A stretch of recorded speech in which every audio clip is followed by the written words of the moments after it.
Hallelujah.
Magomborero na yo baba. Magomborero, magomborero na yo baba. Ataiche mama gomborero. Magomborero na yo baba. Ataiche mama gomborero. Magomborero na yo baba. Ataiche mama gomborero. Magomborero na yo baba. Ataiche mama gomborero. Magomborero na yo baba. Ataiche mama gomborero. Magomborero na yo baba. Ataiche mama gomborero. Magomborero na yo baba. Ataiche mama gomborero. Magomborero na yo baba. Maoko maoko.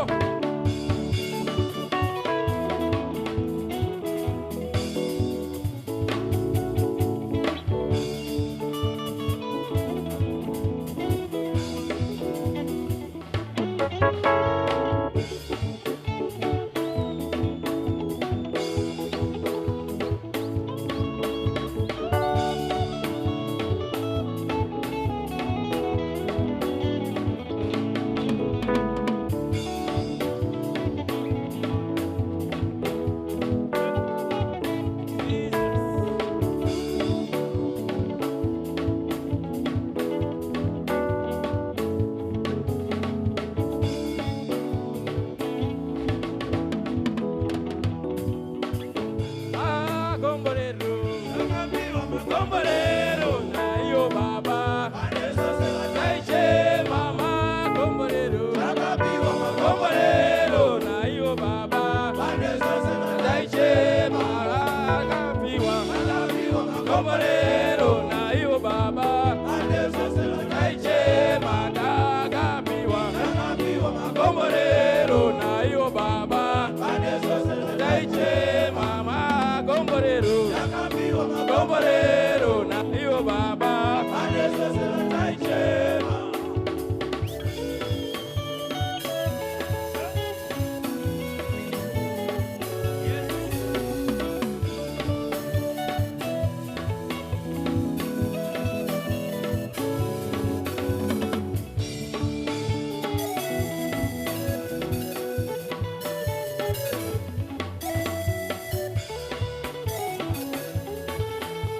Maoko platin.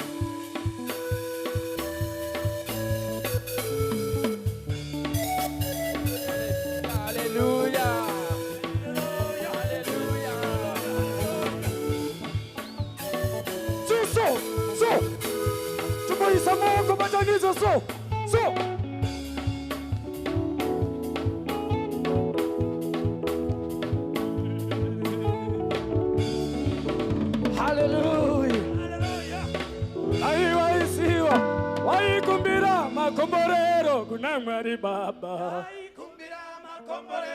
Ai vai siwa vai kumbira makomborero kunamari baba. Ai kumbira makomborero. Ai vai siwa makomborero kunamari baba. Ai kumbira makomborero. Ai vai siwa kunamari baba. Ai kumbira makomborero. Ai vai siwa makomborero kunamari baba. Ai kumbira makomborero.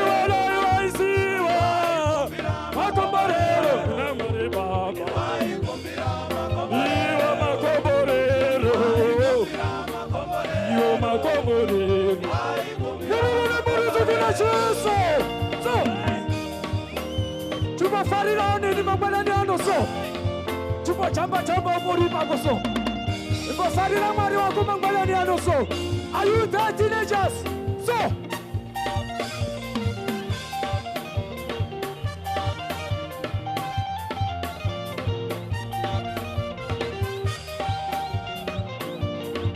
Are you there, youth there? So youth, what are you doing?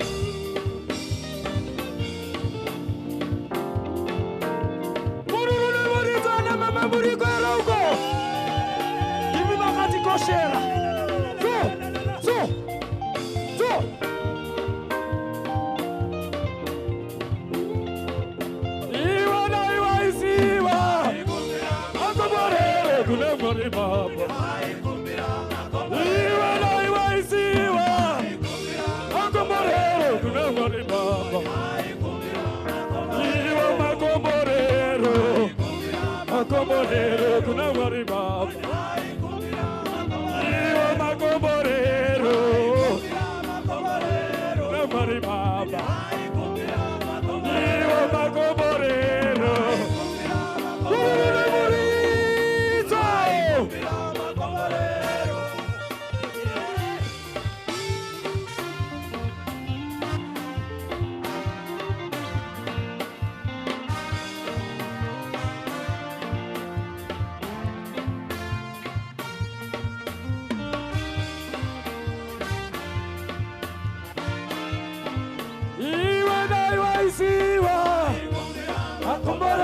kuna morito. Hallelujah, hallelujah, hallelujah, hallelujah. Amen. It's nice to be here. It's nice to be here. Katingo inda iturumbize Jesu. Mangwana na anochiti. Ndiye oga. Ndiye oga. Ndiye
Ku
tinofema. Matibvumidza kuva panzvimbo ino Mwari. Tinokunamatai mangwanani ano tichiti ndimi moga Mwari, mupi woupenyu. Upenyu hwedu Mwari huri maoko yenyu. Pasina imi Mwari hapana zvatiri. Pasina imi Mwari hapana zvatingagona kuita. Mwari wangu tinokunamatai mangwanani ano tichirumbidza zita renyu. Nokuti ndiro zita kuripa mazita ose, mabvi ose achapfugama, ndimi dzose dzichapupura kuti ndimi Mwari. She wangu tinokunamatai titi ndimi moga. Hakuna mumwe watinganamata, hakuna mumwe watingarumbidza kunze kwezita renyu Jesu. Tinodaidza zita renyu mangwanani ano, nokuti ndiro zita rinoporesa, nokuti ndiro zita rinonunura, nokuti ndiro zita rinoyambutsa. Tinokutendai mangwanani ano Mwari, nokutipa mukana wakaita souno kuti tizokushumirai mangwanani ano mumba menyu Mwari. Matibvumira, matipa mumwe mukana kuti tive pamberi penyu Mwari, tichizvidurura pamuso hwenyu Mwari, kuti Mwari muone moyo yedu. Tinokunamatai Ishe wangu nekurumbidza zita renyu, nokuti ndiro zita guru, mazita ose angararama. Tinonamata nekukudza zita renyu Mwari. Mazviita Ishe wokudenga, mazviita Mweya Mutsvene nekuva pakati pedu, mazviita Mweya Mutsvene nekuva pakati pedu mangwanani ano. Zita renyu ngarikudze nokusingaperi. Mweya wangu unokurumbidzai Mwari, Mweya wangu unokurumbidzai Mwari, Mweya wangu unokurumbidzai Mwari, nokuti ndimi Ishe wamadzishe, nokuti ndimi Mambo wamadzimambo, nokuti ndimi munoziva zvose Mwari. Zvatisingazivi Mwari munoziva, zvatisingaoni Mwari munoona, zvatisingakoni kusvika Mwari munosvika. Ndimi Mwari muriko kwose, hakuna kwamusiri Ishe wokudenga, hakuna kwamusingasviki Mwari wokudenga, hakuna chamusingagoni Mwari wokudenga. Tinokutendai, tinokurumbidzai muzita Jesu. Makanaka Jesu. Oh, yes. Makanaka Jesu. Simuza wako uchiti. Makanaka Jesu. Yes.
batai mangwana nalo ma batai upenyo wedu ma izonzaine mweya wedu muchene Jehova.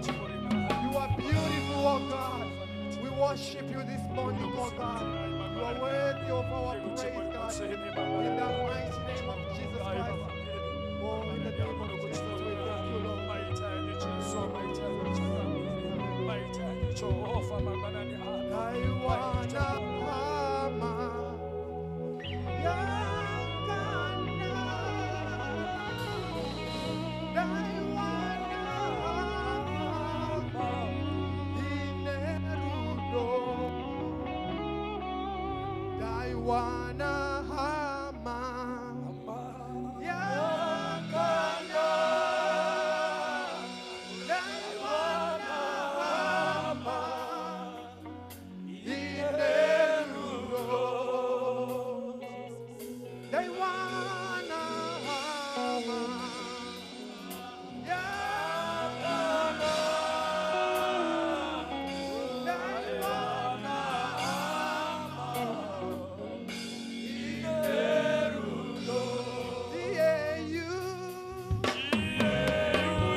Chinokutendai Jehova nekuti makatendeka. Mangwanani ano Jehova, mangwanani ano mutsvene.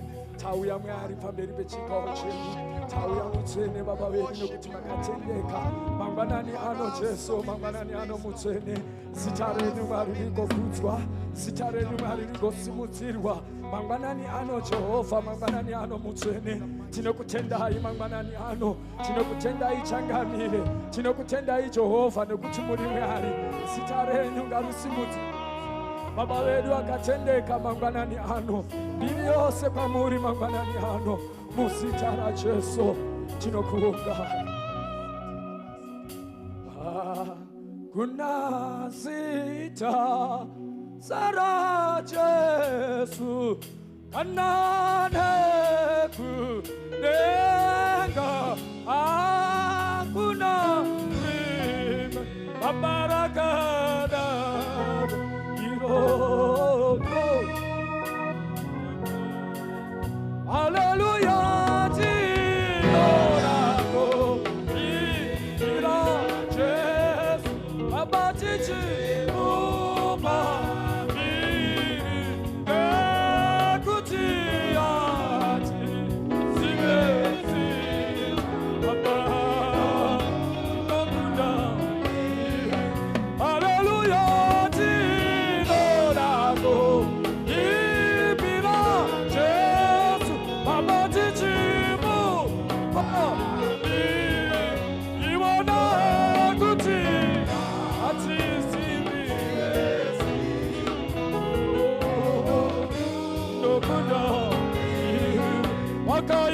nyasha Jesu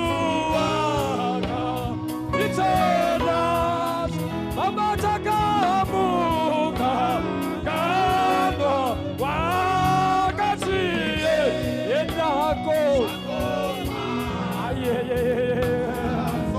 usaso hallelujah tinodako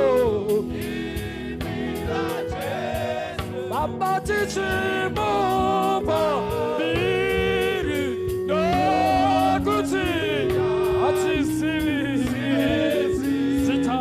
Baba, inokuna, wakati utira, Jesu aga, tiuti, Baba kusa, washanga, yona kusa,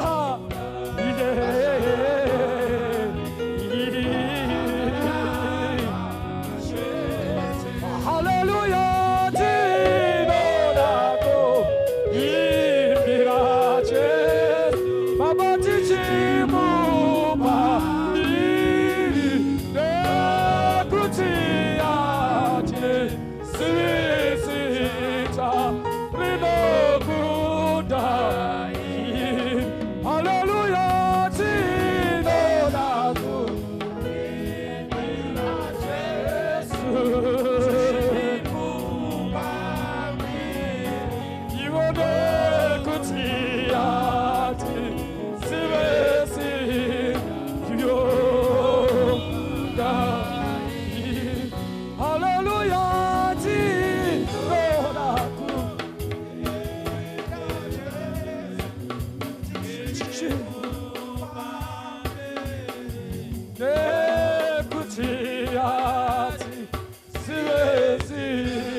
Manganani ano Jesu, manganani ano makanaka.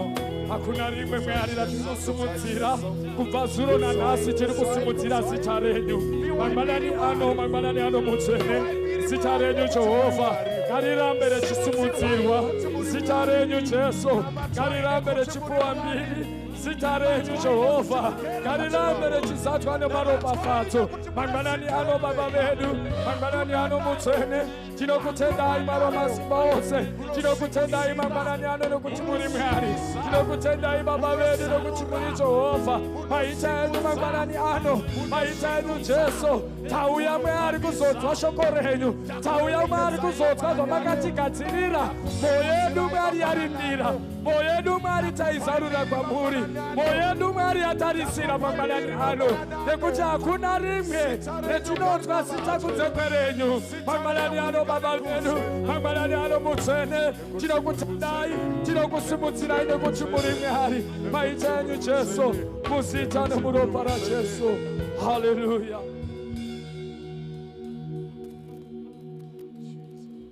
Hallelujah, church. Regai tishike pane chimwe chidano. Tichibatanidza maoko edu. Praise and worship chigara pasi. Isu tingaramba edu takamira ivo vachifamba tichiuchira.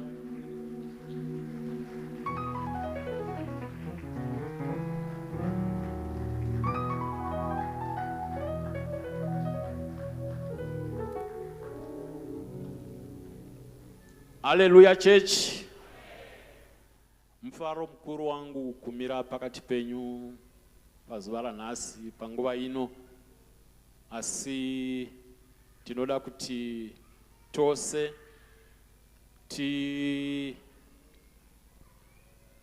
tirangarire panguva ino kuti hakuna rimwe zita ratingasheedza, ratingadana pane zvose zvinotinetsa tikawana rubatsiro kunze kwezita raJesu. Vemunyika vakanzwisisa shoko rezita zvakanyanya, pamwe tinotokundwa navo, but ndoda kuti tidzidze kwavari, kwete zvavanoita asi kuti maziviro avanoita kuti zita rakakura sei. Akataura kuti ndonoreva kuna baba, zvokwadi hapana kumira mushe. Mangwanani ano ngati chingamidzei iye une zita guru ratakagarira pano panguva ino. Hallelujah. Thank you so much. Tichienderera mberi, muridzi wezita wakashanangurawo muzodziwa wake pakati pedu, baba Jiriji namai Jiriji mufundisi.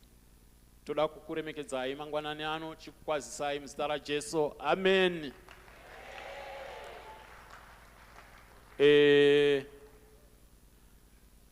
Zvinoratidza zvega kuti Mwari vari pano uye vari kushanda nababa vatakatendawo kuti vakatumwa. Saka ngatidzokororei futi tichiti haleluya. Tingatora edu nzvimbo dzedu chigara pasi. Panguva ino ndoda kuti ndi extend my greetings to the church board inotungamirirwa nababa Jiriji navarume vese vari muboard, my elders. Toda kuti tikukwazisei muzita raJesu. Haleluya. Ndozodazve kuti ndikwazise board rana amai rinotungamirirwa naamai Jiriji nebasa ramunotiitira isu sevarume namadzimai ose amunotungamirira. Ndoda kukwazisai muzita raJesu. Amen. Ndozokwadzisa vatungamiriri vese vemapoka akasiyana siyana. Inzwai kugamuchirwa muzita raJesu pamangwanani ano. Amen. Tiri pamapoka ipapo ndoda kukwazisa vanga vachibata mumapoka ana baba kubva ne Thursday, maasha vedeko varikowo kunana baba, ve praise team. Hallelujah. Chatangoshaya chete mateenager kunana baba ne youth yatina. Ndoda kuti tikwazisewo vana vedu, ma youth vari pakati pedu. Inzwai kugamuchirwa pazuva ranhasi pasevhisi ino. Hallelujah. Ndinowanza kuda kutaura kuti munhu ngaakure. Munhu ngaakure. Tulani akakura. Amen. Ndoda kuti tikwazisewo ma teenagers vari pano musevhisi ino. Inzwai kugamuchirwa muzita raJesu. Hallelujah.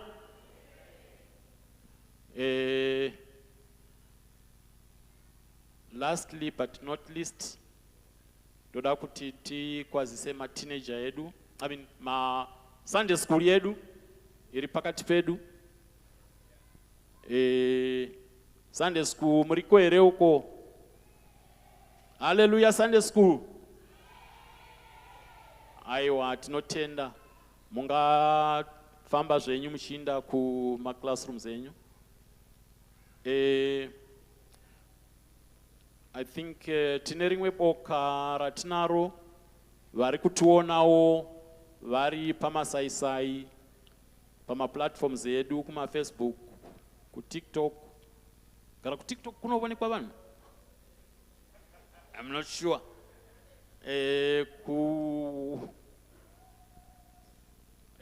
media ichatibatsira, but ndoziva kuti kuFacebook tiri kuonekwa, saka vose vari kutiona vari kwakasiyana-siyana toda kugamuchirai mangwanani ano kuti tibate tese muzita raJesu. Haleluya. Mundiregererevo, zvinongoratidza kuti handisiriwe mazuva ano.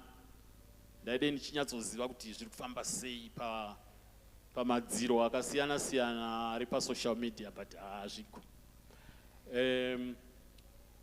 Panguva ino ndoda kuti ndione kuti tina vaenzi here vatishanyira pazuva ranhasi. Vaenzi vangaonekwa nekusimudza maoko.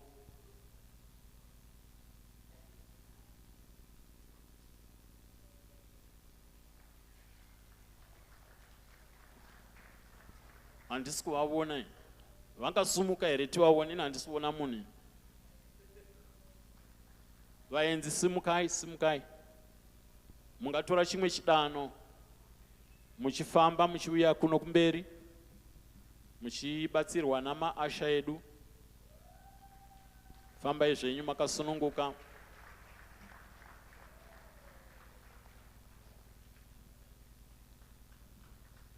Ngatirove maoko vawane mafambiro. Fambai, sumukai musvike kunoku. Well done, well done, well done, well done, well done, well done, well done, well done. Tatenda. Nhasi basa rangu rinenge rakati rerukei.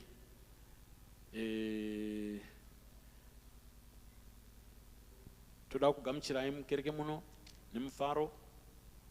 Ngati inguva yekuti tikuzivei muchitizivawo pano Roodeport Shona Speaking Assembly AFM. Saka ndoda kuti nemanzwi mashoma muzviintroduce. By the way, munonzwa Shona? Thank you so much. Asi kama mangoti chiro chirungu taipinda futi ikoko.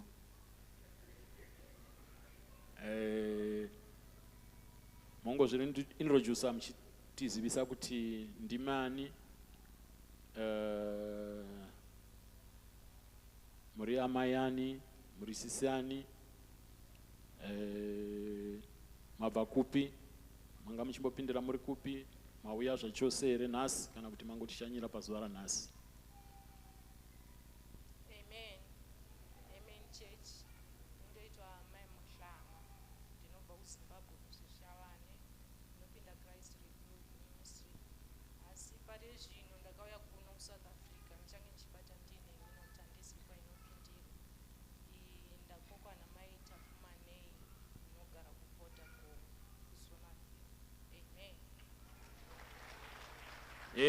Amen. Tatenda vaenzi vedu, tatenda mapepa amatambidzwa namaasha. Pane rimwe ramunofanira kungonyora information yenyu, zita renyu, phone number, nekwamunogara, nezvimwe questionnaire zviripo shoma zvisinganetsi. Kana mafila mozosiya mogona kupa maasha aya. Rimwe bepa riripo rakaita hombe ndiro rinoratidza mafambiro edu nechinangwa chedu pakereke ino as AFM in South Africa. Saka inzwai kusununguka patichapinda tese service yanhasi muchizodzokazve mazuva anotevera. Kana chechi yapera munoenda pamasofa ayo muchasangana na secretary ipapo, muchatungamirirwa namaasha kundogara ipapo. Kana chechi yapera mozo briefiwa zvimwe zvizere pamusoro pemafambiro edu. Tatenda mukatora yenyu nzvimbo yenyu.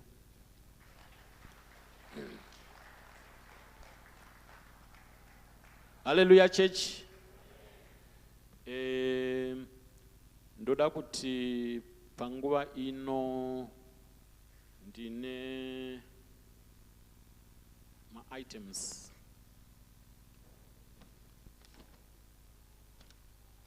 nokukurumidza ndichashedza mai Mutakiwa Junior vauye vazopa testimony yavo, vachipedza tozoda baba Chandidzura vane item yavo, vane one song. Muchirungu vanoti a good dancer knows when to leave the stage.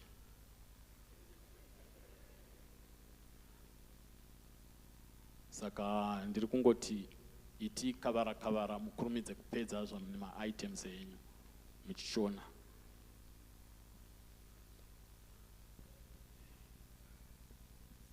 Hallelujah, church. Amen. Ndokwasa imose msara mambo Jesu. Amen. Mangwanani ano ndauyawo testimony yangu. Ndoda kungotendawo Mwari nechipo chemwana chavakatipa, ndichitendawo zvakare mama nadaddy nekumira nesu from day one up to now. Ndichingoti amen. Aiwa, rovai maoko chaizvo. Message yasvika kanyi. Musangogara nevana kana mabatsirwa, uyai tiite matestimony. Hallelujah. Ndoda kungorumbidza Mwari mangwanani ano. Amen.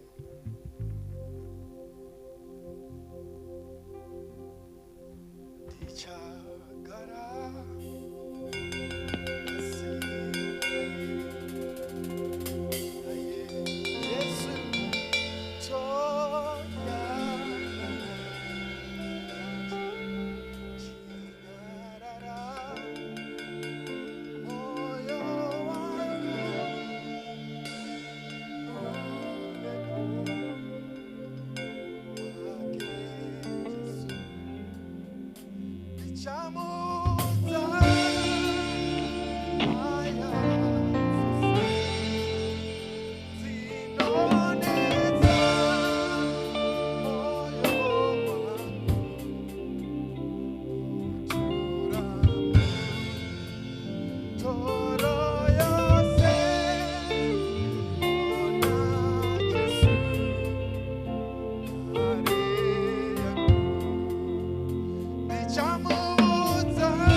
tinotenda nevawana zvavaita muimba yaMwari.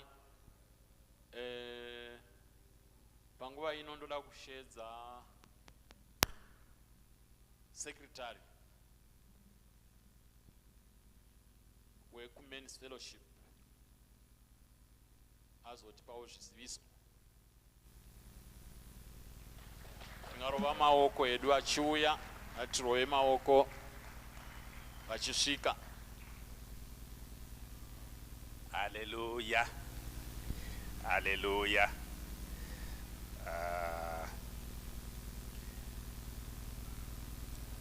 Regai ndiite zvandinogara ndichiita mazuva ose. Kana tikasangana sana baba tine zvatinotaurirana. Saka ini ndinozongoitawo makuhwa kuti vana mai vazive zvishoma zvavanofanira kuziva. Ifevha vana mai mofanira kutondiombererawo.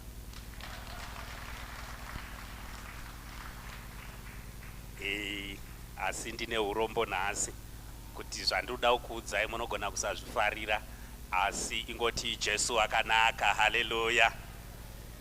Zvinonzi paTransfiguration Peter akaona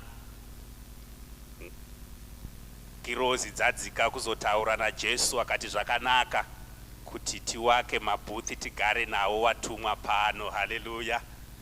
Saka nhasi ndine mpamakuhwa andinoda kukutaurirai ndeyekudai so. Jesu wakanaka, mangoona vana baba vachitamba, vane simba rakawandisa. Saka vana mufundisi vakazotopinda basa vachiti ivo vana baba vakati vana mai pamwe pacho havatiteereri, vachitidheerera kuti tinoenda kuchechi. Saka isu sevanhu vakaziva Jesu hatigoni kuvanyima mari, hatigoni kuvarova, chatinongogona kungonamata. Saka vana mufundisi vakati rambai henyu muchinamata vachakuteererai. Saka mukazoona baba vekumba kwenyu warongedza mawadropu nemakochi vachiti vakuya kuzogara pachechi, wari kungoreva chete kuti hanzi munonyanya kuvateerera kana muri pachechi. Saka makuhwa aya musazonovictimize vana baba vachiti ndiwo wakataura, ndiwo wakataura. Ndiwo vana baba vese wakataura. Haleluya. Zviziviso zvedu sezvondo ranhasi zvakadai. Mazuva ose sekretari wechechi anowanza kutanga nezviziviso zvana amai. Ini nhasi ndichatanga nezvana baba. Hakuna kusina favor. Chero ukaenda parufu wakwasha vane mari vanotenga nyama vanonodya mumabedroom, vamwe vachidya makabeji panze. Saka nhasi ndezvana baba, regai titange naizvozvo. Haleluya. Tine musangano kembi yana baba nevakomana, vana baba nana baba vadiki vachangopinda mukukura. Saka tinayo kembi yedu kubva musi wa20 kusvika 22 September kwatinoenda samazuva ose tichienda kuStone Ridge. Mari yacho i650 rand. Saka ndokumbirawo vana baba muone baba vamagunda nokukasika murejeste kuenda kumusangano. Vakomana muone vamoyo nokukasika tirejeste tiende kumusangano. Haleluya. Tine ladies camp. Ladies camp inenge yakabatana nevasikana kubva musi wa4 kusvika musi wa6 October. Zvekare ichange ichiitwa kuStone Ridge. Mari yedu ndiyo imwe chete yakare 650 rand. Haleluya. Vanogona kuisa madeposits kuna amai mugando kana kuita matransfers kuchurch account kana kuita mari paATM yechurch account, mozotumirawo POP kana kuti proof of payment kuna Mrs. Mugando kuti vagone kuakaunda kuti vaone kuti ndivanani vaita izvozvo. Haleluya. Zvekare maladies ari kutengesa mabarets 800 rand. Vanoada ona ICCN kumashure uko. Haleluya. Musi wa21 September kunenge kuine IT. Handizivi ndongoverengawo zvakanyorwa kuti tiye pamusorosoro iyi inenge yakaita sei, handizivi. Inenge ichiitirwa pano pachechi nguva dzedu 1 to 5 PM. Dress code, use and hats, registration i50 rand yoga. Haleluya. Zvakare this Monday tine prayer and fasting yedu samazuva ose. Tinobreka na 6 PM tiri kudzimba. Haleluya. Ma prayer points achaiswa pama WhatsApp group edu. Haleluya. Musi Tuesday, this Tuesday mfundisi vanenge vasiri pano pachechi, asi vanoda kuvaona vakasununguka kuvabata panhamba dzavo 073 312 8725. Haleluya. Kune vasati vambosangana kana kutaura namufundisi pamwe chete naamai vakasununguka uye vanokwanisa kuvaona pano pachechi Saturday kubva nenguva dza8:30 mangwanani kusvika na3 p.m. makasununguka kuuya muri semhuri. Mufundisi naamai vanenge vari pano. Zvekare munogona kuita walk in kana kubhuka through the PA wamufundisi. Haleluya. Ichi chambotaurwa zvanzi mavisitors edu ose tinokumbira kuti musangane nasekretary paconnecting lounge pakona apo pane masofa ekrimu anokuitai welcome. Haleluya. Sanganaiwo nasekretary wedu munzwe zvatiri pano muzita raJesu. Amen.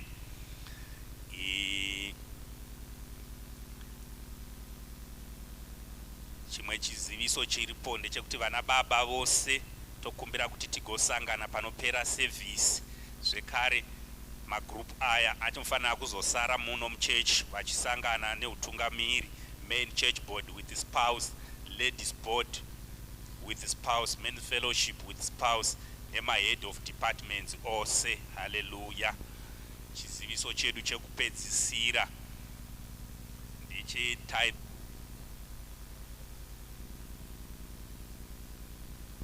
church. Chimwe chatinogona kuita, tinogona kubhadhara ma-EFT, tinogona kuita ma-ATM deposit. Zvekare tine point of sale machine kumashure uko, tinogona kuswipa kumashure uko kana kuisa mari dzedu muma-envelope tosiya pano mumabasket panguva yema-offerings muzita raJesu. Haleluya. Ndo zviziviso zvandanga ndinazvo zvesvondo rino. Mwari vokudenga wakuitirei zvakanaka. Ngatirovei maoko edu, sekretari vedu vachigara pasi. Maita sekretari mati pagwara mafambiro atichaita svondo rino.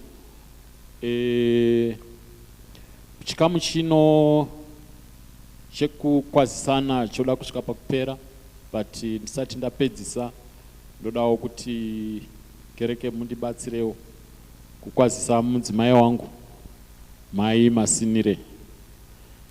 Haleluya.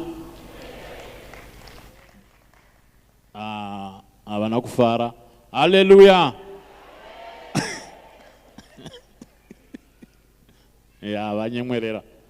Thank you.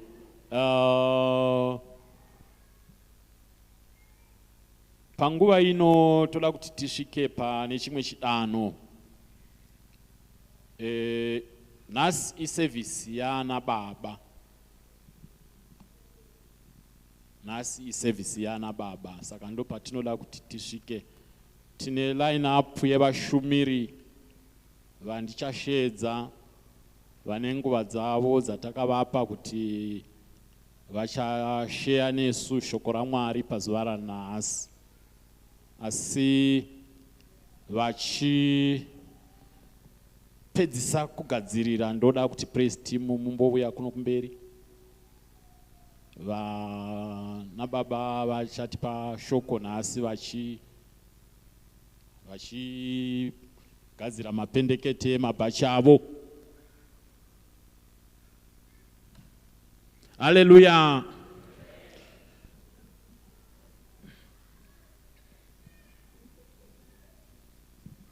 Haleluya. Tongokumbira vana baba vese mungosimuka for 2 minutes muchiuya kuno kumberi. Ndo mukana wacho mukana unatsitsire gaiti batanidzi. Tingoya tingoti ukaravara kavara pamwe chete. Haleluya. Haleluya.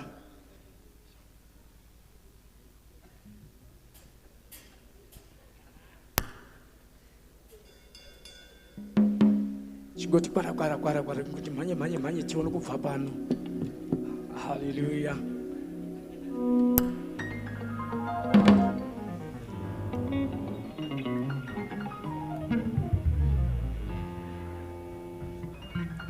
Aiwa ndongofarira vana baba anongochovera kumberi, musandomanikidzana kumashure, uyai kunoku kumberi pese apa tizadzi. uyai henyu musatya uyai choverai kwendiri kunoku kuzvinaso kuita Hallelujah.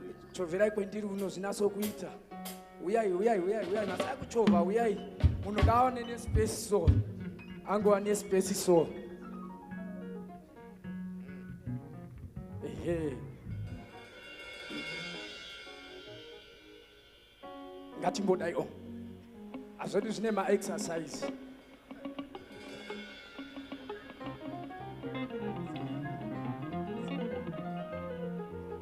siyabonga baba siyabonga jesu Hallelujah. siyabonga baba siyabonga jesu Hallelujah. siyabonga baba siyabonga jesu Hallelujah. siyabonga baba nendotithetele ya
tamboti chimboita maexercise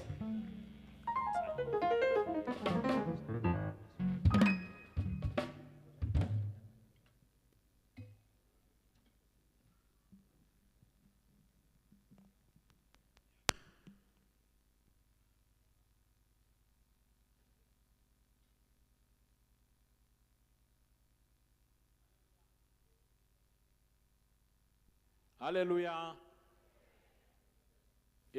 Ndambotaura kuti nhasi service inana baba sezvo tanga tine chirongwa kubva neThursday. Saka nhasi mukana wedu sana baba kuti tiwanewo vanomira tichitenda mufundisi nenguva yavatipa. Saka ndichashedza mushumiri wekutanga baba Ruzvidzo. Mungauya kumberi nevanotiverengera shoko mungafamba nawo vachiuyawo kumberi.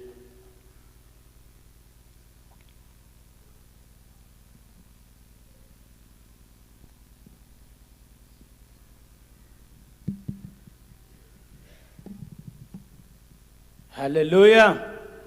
Praise the Lord. Amen. Vakafara chete. Hallelujah. Mfundisi vanowanza kuti ita maoko yaka. Vakafara chete. Hallelujah. Mfundisi. Nokutendai. Ndimire mutsoka dzenyu. Ndinodavira zvandichataura zvishomanini izvozvo zvinenge zvichibva kwamuri zvichiuya nekwandiri zvichiendawo kune achazvitambira. I'm just your mouthpiece today. Kana ndagona ndimi magona.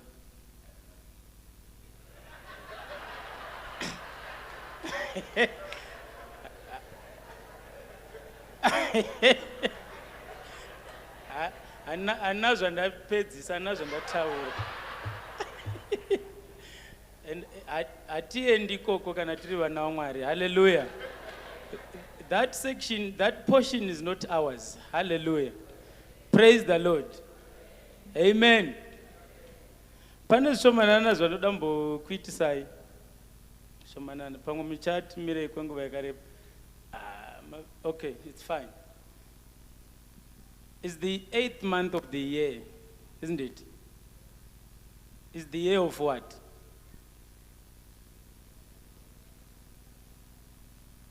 Vazhinji tatokangana.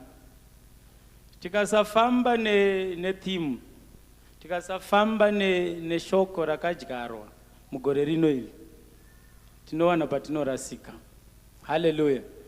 Saka toda kuti timbozvidzokorora iwe wega uchimbotaura, uchitaura wega uchizvitaurira iwe pachezvako. Ndichalida muchiteera zvanendichiita. Hallelujah. Praise the Lord. Are we ready? Amen. This is my year of establishment. Yes, you are talking to yourself. Picture yourself before a mirror. Who do you see before a mirror? You see yourself. So I want you to speak to that person you see in the mirror. This is my year of establishment. I'm established in my finances, in my businesses, in my life, in my job. I'm established in all areas of my life. I am established. Hallelujah. I am blessed. I'm the seed of Abraham. I am blessed. I'm blessed when going out. I'm blessed when coming in. I'm more than a conqueror. I'm an overcomer. I live a higher life. I'm a child of God. I cannot fail. Failure is not my portion, because I've got a God kind of life in me. Hallelujah. Praise the Lord. Hallelujah. It's the kind of confession that you need to have, or you need to do to yourself as a child of God. There are circumstances that we face in our lives that sometimes to say a prayer could be difficult. But if you say such confessions, you ignite or you trigger that which is in you. Hallelujah. Because the greater one is inside of you. Hallelujah. Praise the Lord. Remember, the quality of life that you live, kamando keupenyu kaunorarama kandinorarama, it depends on the God you know. Hallelujah. Kamando keupenyu kaunorarama kanoenderana na Mwari waunoziva. Ndeupi Mwari waunoziva? Kana wafesana nema challenges, ndeupi Mwari waunoziva kuti ukamudaidza akatungamira kumberi kwako zvese zvinoita. Hallelujah. The quality of life you live depends on the God that you know. Amen. The quality of life that you live depends on the confessions that you make in your life. If your confessions praise Him that is above, the greater one, you are a winner always. Victory is certain. You cannot fail. Hallelujah. Praise the Lord. Again, thank you, sir. Thank you, Pastor. It's heavy. It's really it's hot. The shoes are big. Okay. my message to us today as the congregation is never stop believing. Hallelujah. A child of God should never stop believing. The day or the moment you stop believing, that's it. That's your end. You should never give up. You should never give in. Hallelujah. You should never give up. You should never give in. You should never stop believing because you're a child of God. The greater one lives in you. The day that you confessed him as your Savior and you took him into your life, into your spirit, you became one. He resides in you. So how can you fail? Fear is no portion in your life. Hallelujah. Fear is no portion in my life. Can you repeat that? Fear has no portion in my life. Andizi vaverengi veshoko mavhesi angu akango dai kwesi. But let's read Romans 4 verse 17 to 25.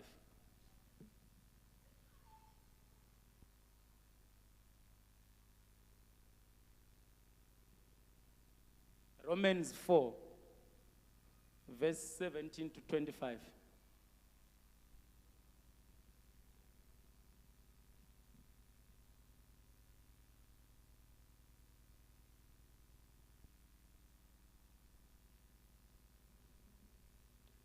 As it is written, I have made you a father of many nations, in the presence of him whom ye believed, God, whose life to the dead and calls those things which do not exist as though they did, who contrary to hope, in hope believed, so that he became the father of many nations, according to what was spoken, so shall your descendants be. And not being weak in faith, he did not consider his own body already dead, since he was about 100 years old, and the deadness of Sarah's womb. He did not waver at the promise of God through unbelief, but was strengthened in faith, giving glory to God, and being fully convinced that what he had promised, he was also able to perform.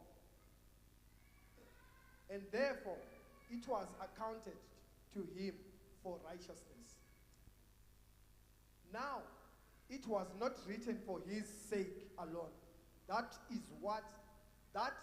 it was imputed to him. But also for us, it shall be imputed to us who believe in him, who raised up Jesus, our Lord, from the dead, who was delivered up because of our offenses and was raised because of our justification. Hallelujah. Sezvazvakanyorwa zvichinzi, ndakakuita baba vendudzi zhinji, ndiye baba vedu pamberi paMwari, uyo waakatenda kwaari, iye Mwari anopa upenyu kuvakafa, uye anodana zvisipo sokunge zviripo. Pasina kana tariro, Abrahama netariro akatenda, uye akava baba vendudzi zhinji. Sezvazvakanga zvakarehwa kwaari zvichinzi, zvizvarwa zvako zvichadarowo. Haana kushayiwa simba mukutenda kwake, paakaona kuti muviri wake wakanga watofa hawo, sezvo akanga ava namakore anenge 100 okuzvarwa, uye kuti chizvaro chaSara chakanga chafawo. Asi haana kukaadzika nokuda kwokusatenda pamusoro pechipikirwa chaMwari, asi akasimbiswa akasimbiswa mukutenda kwake uye akakudza Mwari. Amen. Ngaguma ibaba. 2 Corinthians 4, verse 13 to 18. 2 Corinthians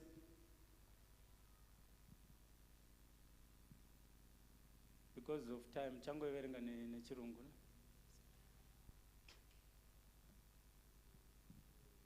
Second Corinthians. And since we have the same spirit of faith, according to what is written, I believe and therefore I spoke. We also believe and therefore speak. Next. Knowing that he who raised up the Lord Jesus Christ will also raise us up with Jesus and will present us with you. Next. For all things are for your sakes, that grace, having spread through the many, may cause thanksgiving to abound to the glory of God. Next. Therefore, we do not lose heart, even though our outward man is perishing, yet the inward man is being renewed day by day. Next. For our light affliction, which is but for a moment, is working for us a far more exceeding and external weight of glory. Hallelujah. While we do not look at the things which are seen, but at the things which are not seen. For the things which are seen are temporal, but the things which are not seen are eternal. Shona baba chirichi.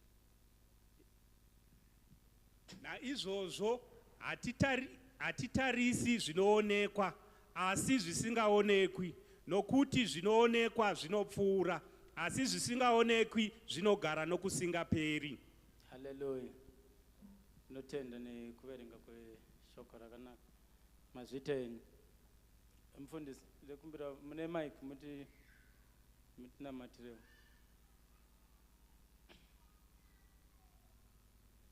Tinamate. Baba vari kudenga, zita renyu ngarikudzwe mangwanani ano zvakare. Hewo muranda wenyu amira pamberi pevanhu venyu, mupeizve kureva nyasha dzekududzira nekunzwisisa shoko renyu Mwari dzive pamusoro pake. Vanorigamuchira Mwari riwane paringagara uye zvibereko zvarinobereka muupenyu hwavo. Muzita renyu Jesu. Amen. Hallelujah. Amen. The scriptures that we read just now, they show us and also give us a title, an identity in Christ. That as the children of God, we do not lose hope. We do not stop believing. Hallelujah. Praise the Lord. If you read from 2 Corinthians 5, verse 17, it says, if any man be in Christ, he is a new creature. He is a new creation. Some texts say he is a new creature. You are a mystery. A creature is a mystery. It's something that is not known. Muchishona in chinu. Can you describe chinu? Chinonzi chinu. Chinongori chinu. Chinazit. It's a mystery. If you are in Christ, you are a mystery. You are invisible. You are unpredictable. Hallelujah. Even the devil does not understand you because you are in Christ. He cannot understand your ways. He cannot, because you are a mystery. You are in Christ. So what then happens? It's us who spill the beans. It's us who have conversations with the devil. Then the devil will know our strategy, because we would have misstepped. We would have wavered on our path. Hallelujah.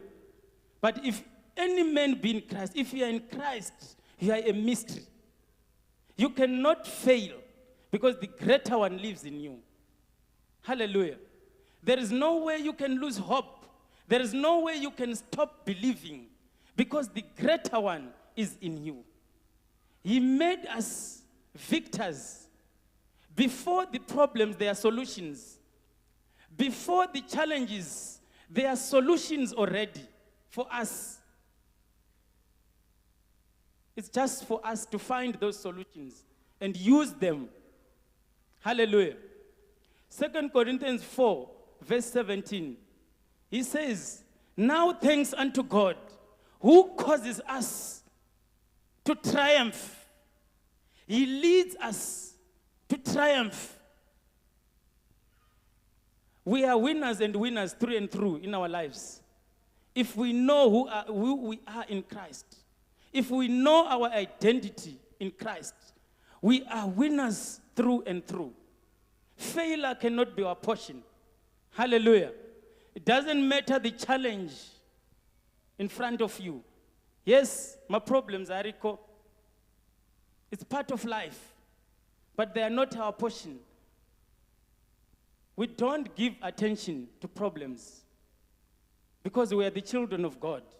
The greater one lives in us. Amen.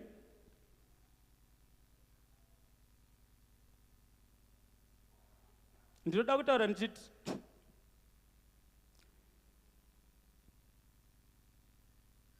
ukaona mukurarama always uri munhu anogara achingotya kana kuti ane doubt. Pane ma-scriptures anotaura naizvozvo. For me, it's also pride. Fear, I equate fear to pride. I equate doubt to pride. Because you are considering yourself first. What if I fail? Vanhu vanozoti chii? Nyika inozoti chii? Uri kuraramira nyika here kana kuti uri kuraramira Mwari? Hallelujah. Praise the Lord. Amen. James 4 verse 6 says, God resists the proud and gives grace to the humble.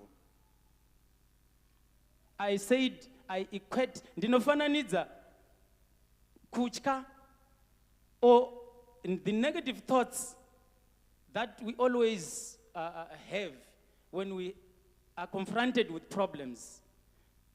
Hausi kuona Mwari muma-problems iwoyo, uri kuona iwewe. Saka vanhu vanozoti chii? What about my appearance? What about my image? Let me remind you, mdikani, ukaona uchisvika pastage iyoyo, wakanganwa who you are. Wakanganwa your identity. Hallelujah. Pride has taken over. And the word says God resists the pride and gives grace to the humble. The word says we were not given the spirit of fear or timidity, but we were given the spirit of power and a sound mind. If you are a child of God, you have the spirit of power. You have power in you. You have power resident in you. You are packaged with God's power. Nothing whatsoever can happen to you. Yes, things happen. Let them happen. You also happen them. Hallelujah. By the power that is in you. Pama scriptures are taverengesai. 2 Corinthians tells us, even though our outward man perishes, yes, the challenges of life, dzinoita kuti even muviri uri kutike, unete, usangane nezvese zvinokwanisa kurwadza marwadzo, but it says, but the inward man is renewed each day. The inward man who is inside of you is the Holy Spirit that you received when you got born again. And is resident in you. You need to activate that greater one that is in you. You know how to do it. As a child of God, You need to stay in prayer. Hallelujah. You are activating that power. You need to stay in the word. You are activating that power that is in you.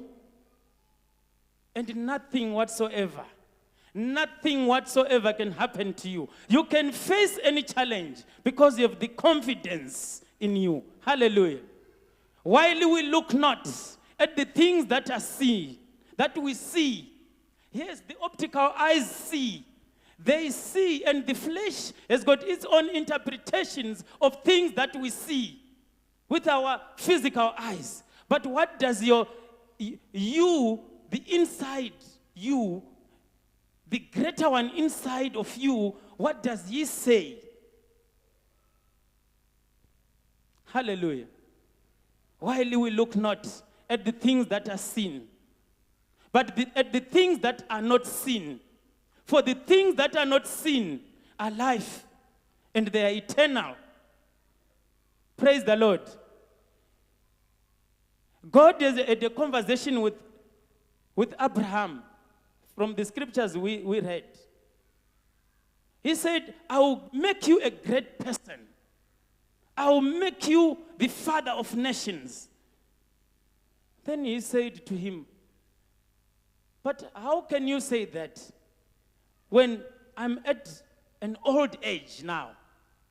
I'm almost full of age, and I don't have a child of my own. But God said, I will make you a great person. I will make you a father of nations. Then in the midst of conversations, he took him outside and said, look up into the sky. If you can count the stars. Abraham looked up. When he saw the multitude of stars, he believed. Hallelujah.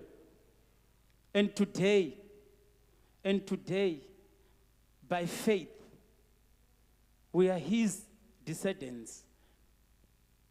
Tiri zizukulwana za Abraham by faith today. From that first word that was planted in his spirit, that I will make you the father of nations, and he believed. Hallelujah. Praise the Lord. If you go back to our scripture, the theme of the year, 2 Chronicles 20, it says, believe in your God, and you shall be established. Believe in your God, and you'll be established. Believe in your prophets, and you shall prosper. Zvinongoda kuti titende chete.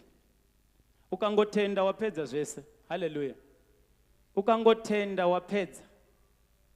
The how part, the problem with the flesh, the problem with the devil, when God says something into your spirit that is a future, then Satan or the devil comes and whispers something that is contrary.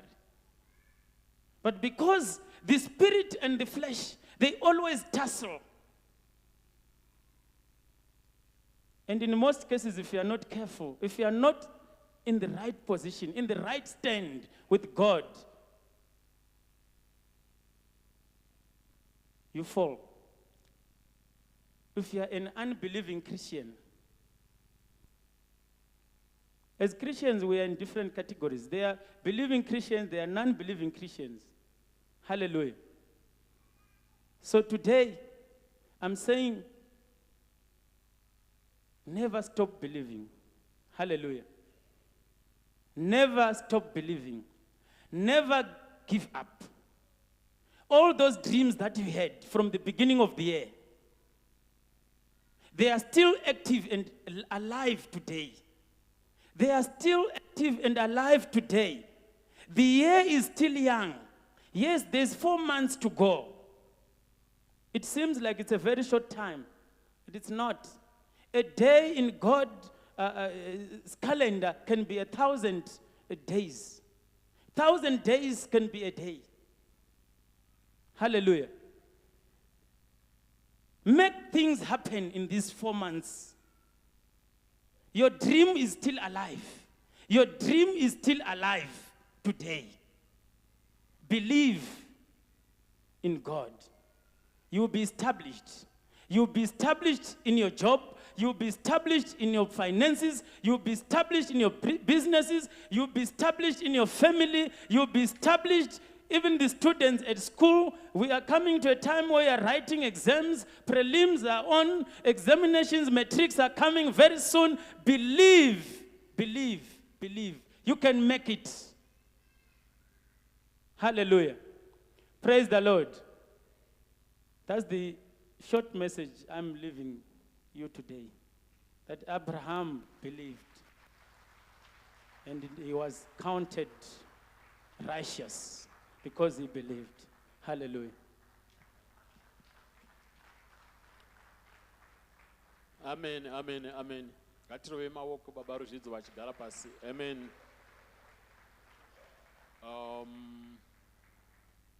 Panguva ino ndoda kushedza baba chikasha.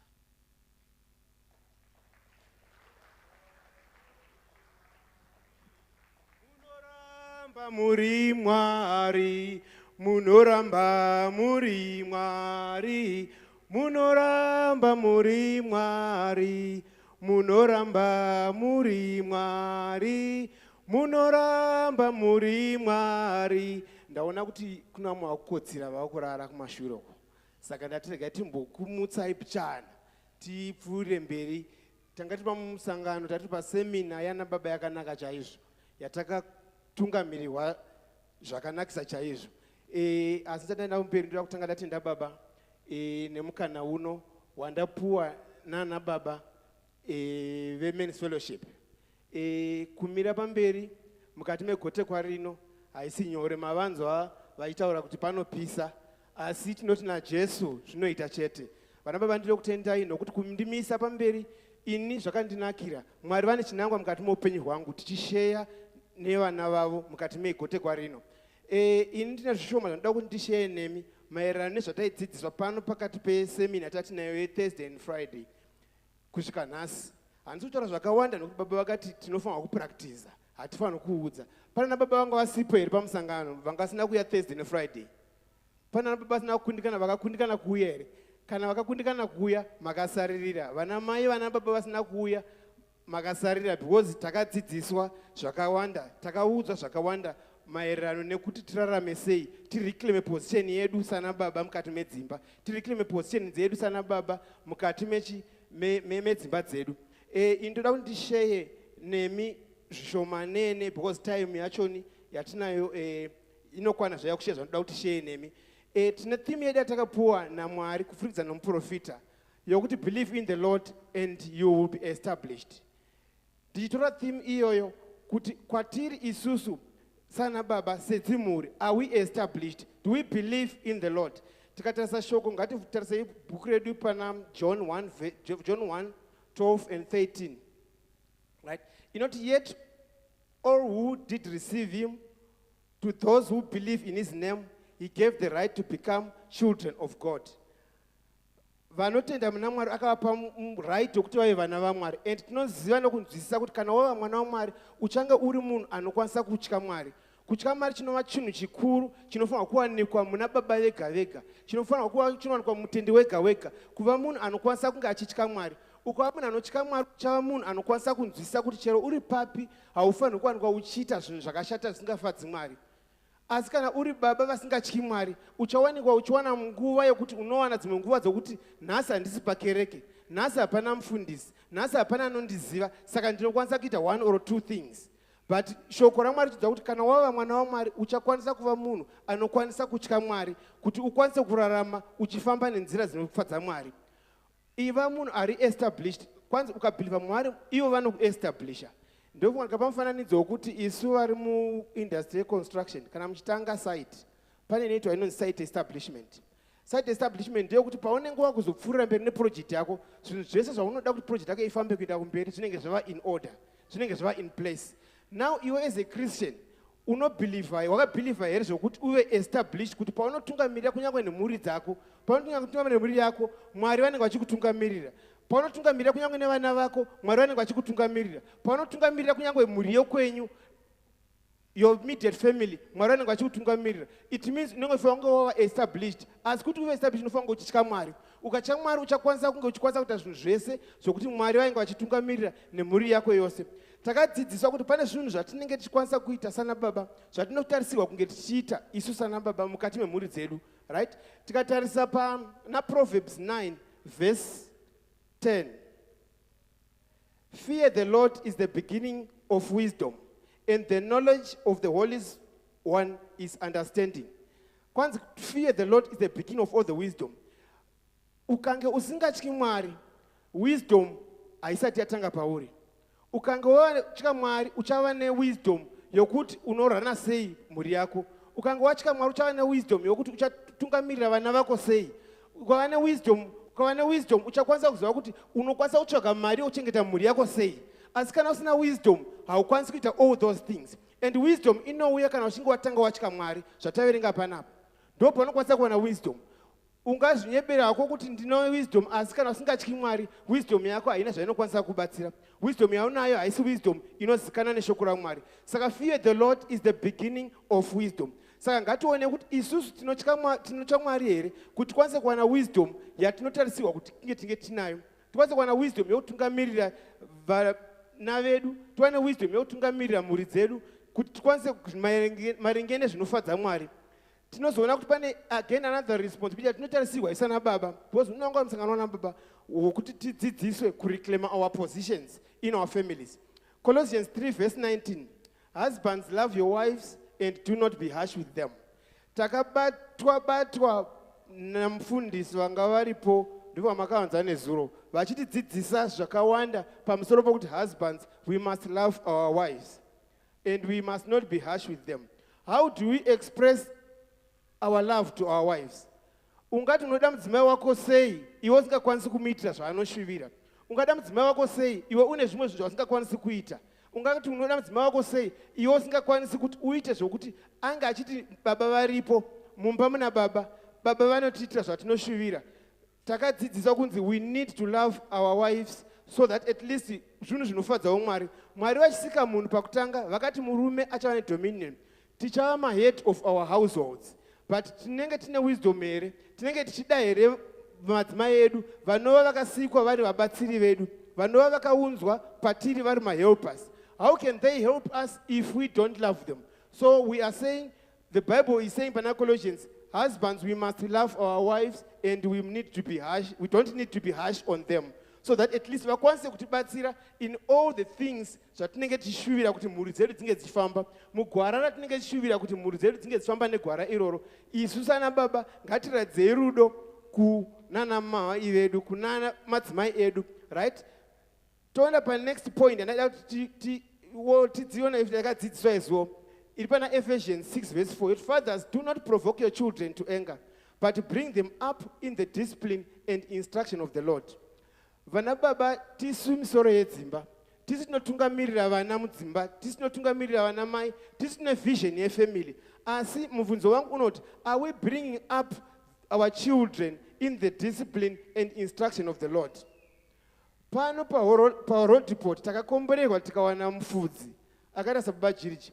Vane shungu nekuona vana vedu teenagers youth, are they vana vari kufamba mu discipline ne instruction of the Lord?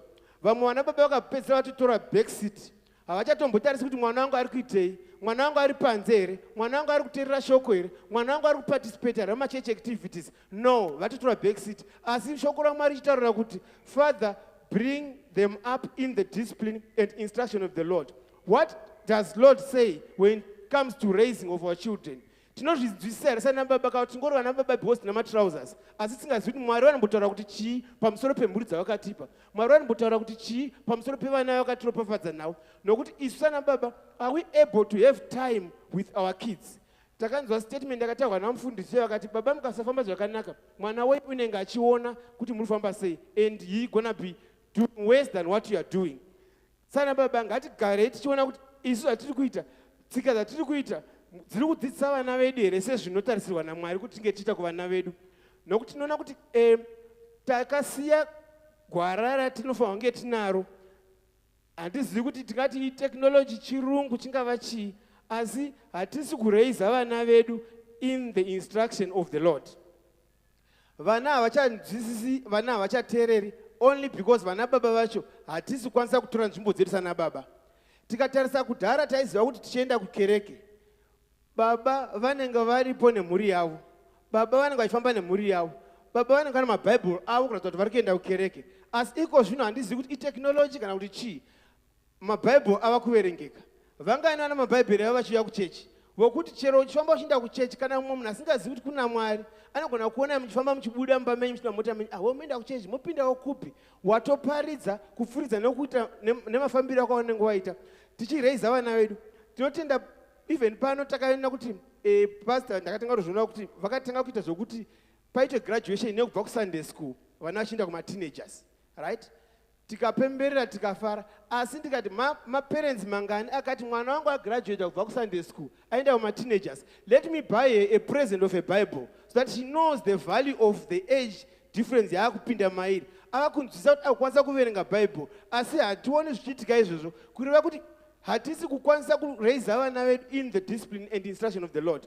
Kuti mwana anzwise kuti okay, wagraduate from Sunday school, wakaenda kuteenagers, now you need to be able to be reading the Bible on your own. You need to be able to be doing 1, 2, 3 things on your own. As a custom, yamunenge matanga imi baba mukati memba yenyu muchitungamirirwa naMwari, because mune mawane wisdom yokuziva kuti muBible ndio munowanikwa how to raise the kids. MuBible ndio munowanikwa zvese kuti mwana akwanise kuverenga, akwanise kutya Mwari, achiziva kuti at least this is zvubva muromo waMwari kupfuuridza nemushoko ravo.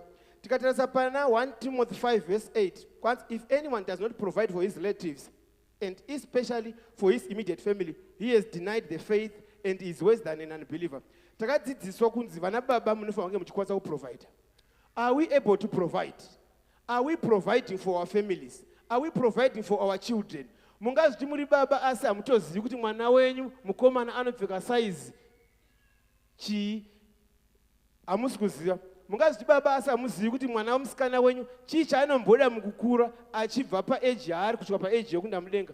Takadzidziswa zvakawanda ipapo zvokuti vana baba ngatikwanisei kuva tinoshanda, tikwanise kuprovida, tinoshanda tikwanise kuprovida kunyange nemhuri dzedu, nokuti tikagona kuprovida zvinotisevha pane zvakawanda. Chaona maexamples ari kumberi kuti at least kune vanhu vaifeila kuprovida, chii chaiitika kunyange kuvabatsiri vavo. Ukatadza kuprovida kubva mudzimai wako, pane zvinowanikwa zvinoitika kwaari zvokuti zvinozokupedzisa zvakukuvadzisa iwe. Tikatarisa kana mufananidzo wakaita saSamson muBible, tikaona kuti Samson akazobviswa maziso, right, agerwa musoro, because mukadzi wake anga ataurira marulers kuti tikagera musoro wake tinobvisa, unoshayiwa simba. Chii chakaita kuti mukadzi wake amurasise kudaro? Chii chakaita kuti mudzimai wake amurasise? Inyaya yekuti anga apromiswa mari nemarulers. Mari yanga apromiswa ndiye akanga achida, kusvika asvika pakutengesa murume wake, right? Zvichireva kuti anga ane zvaanga achishuvira kuita, ndokusaka akakwanisa kuappreciata offer yanga achipuwa kusvika paeven extent yokutengesa murume wake. Tikatarisa imwe example again, tiri kuona uyu unomudzimai mukadzi waLot vakatengesa Ananias, right? Ananias vakatengesa property yavo, vatengesa property yavo, ndokuenda ndokubvunza ndozvamatengesa here izvi. Ananias haana kupindura, but akadonha pasi ndobva afa. Mukadzi ndokuya ndokubvunzwa, ndobva ati pakatasa pavhesi 2 panotaura kuti ane ruzivo rwekuti vanga vatengesa chii, asi akabvunzwa akagamuchira kunyeba kuti hongu ndiyo mari yese yatinayo, kureva kuti in her mind anga atogaya azvichengedza kuti ndinoda kutombosevha something, ngatisaendesa yese yakadaro. Vachireva kuti pakuzonobvunzwa haana kumira pachokwadi, asi anga aifanira ari mubatsiri angadi akabatsira kuti no, izvi hazvina kumira zvakanaka izvi, ngatibvudze mberi zvese zvatawana pazviri. Saka inini point yangu iri pakuti ngativei vana baba vanokwanisa kuprovida kuita kuti vabatsiri vedu vasawana another mumwe mufungo inoita kuti provision yedu ive complimented. Ngative vana baba vanokwanisa kushandira mhuri dzedu, ngative vana baba vanokwanisa kuona kuti vana vangu kuti vasvike pavaonekere chii chandinofanirwa kuita, ndinofanirwa kuti ndishande asi ndichiisa Mwari pamberi. James 1 verse 12, pane imwe character toda kuti tionesana again sana baba as well, tichitungamirira mhuri dzedu. Panoti ipo, blessed is the man who perseveres under trials, because when he has stood the test, he will receive the crown of life that God has promised to those who love him. Vana baba tinogona kupezevhia here kana tasvika pamatrials, kana kuti tinokasira kuresigna, kana kuti tinokwanisa kukasira kutiza kuti aiwa no, izvo hazvisiri zvangu izvi. Tiri kuudzwa neshoko raMwari kunzi kune crown of life inoprovidwa kune vanenge vakwanisa kupezevhia, vakwanisa kuita pass through, vakwanisa kuita pass through the test, vakwanisa kumira vari pana Mwari kuti ini Mwari ndicharamba ndakamira pamuri, ini Mwari handisi kuzoshifta. Takanzwa message nezuro yeintegrity yakabata chaizvo kune vakanga vakateerera, yokuti yaita kuti munhu wese, kunyange ndiri ini ndinodzokera pamberi paMwari ndoti Mwari ndiregererei, ndakakutadzirai pakuti ndakatadza kukipa integrity, ndakakutadzira zvichida kuti it's one of the characters inodiwa kumunhu, one of the characters inodiwa kuna baba vanotungamirira mhuri, iri one of the characters inodiwa kuno munhu anotya kunyange kuna Mwari. Tikatarisa pana what's the role of my dear brothers, stand firm na Corinthians, stand firm and let nothing move you, always give yourself fully to the work of the Lord, because you know that your labor in the Lord is not in vain. Vese vanoshandira Mwari, vese vanoda Mwari, vanowanikwa vachishandira Mwari. Bhaibheri richititaurira kuti munoziva kuti kushanda kwako hausi kushandira pasina.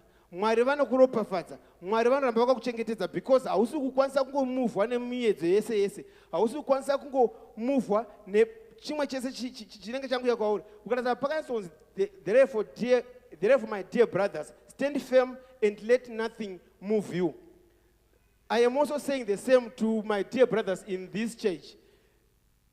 Stand firm and let nothing move you. I know we can come through a lot of challenges, a lot of circumstances, which you may think twice. Kuti izvinenge zvasonyanya izvi. Asi shoko raMwari rinotiudza kuti ngatirambei takamira, let nothing move us. Let's continue to stand firm so that at least God will bless us and reward us at the end. Tikatarisa pane muranda waMwari anonzi Job. Pana gona tiverengera were pana Job 1 verse 6 to 10. Alikuwa iyo ndio atakada tukiverenge Job 1 verse 6 to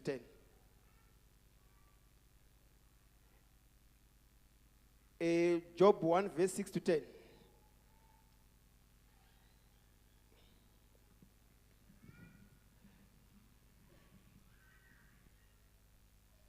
Now there was a day when the sons of God came to present themselves before the Lord, and Satan also came among them. And the Lord said to Satan, "From where do you come?" So Satan answered the Lord and said, "From going to and fro on the earth, and from walking back and forth on it."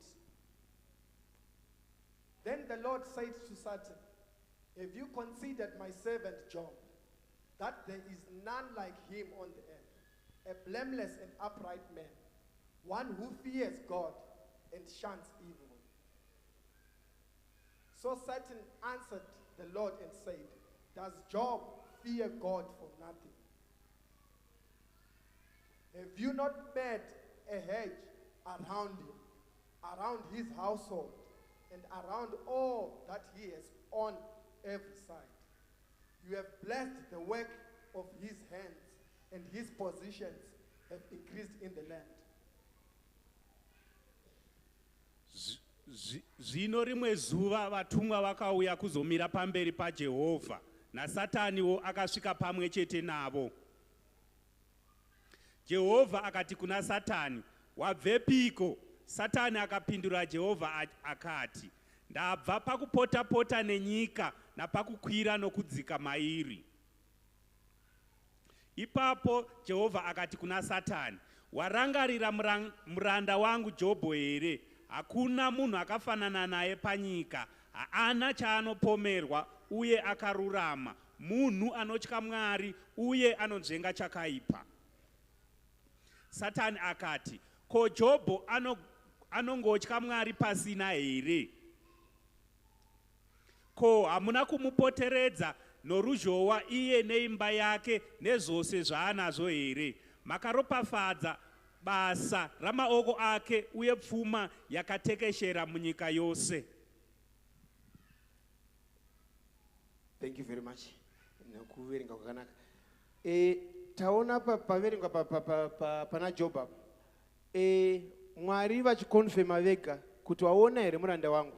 Ende tiri kuona kuti Satani ari kusvika pari kuenda vatumwa vaMwari kunosangana naMwari achida kunzwa kuti vari kumboronga chii.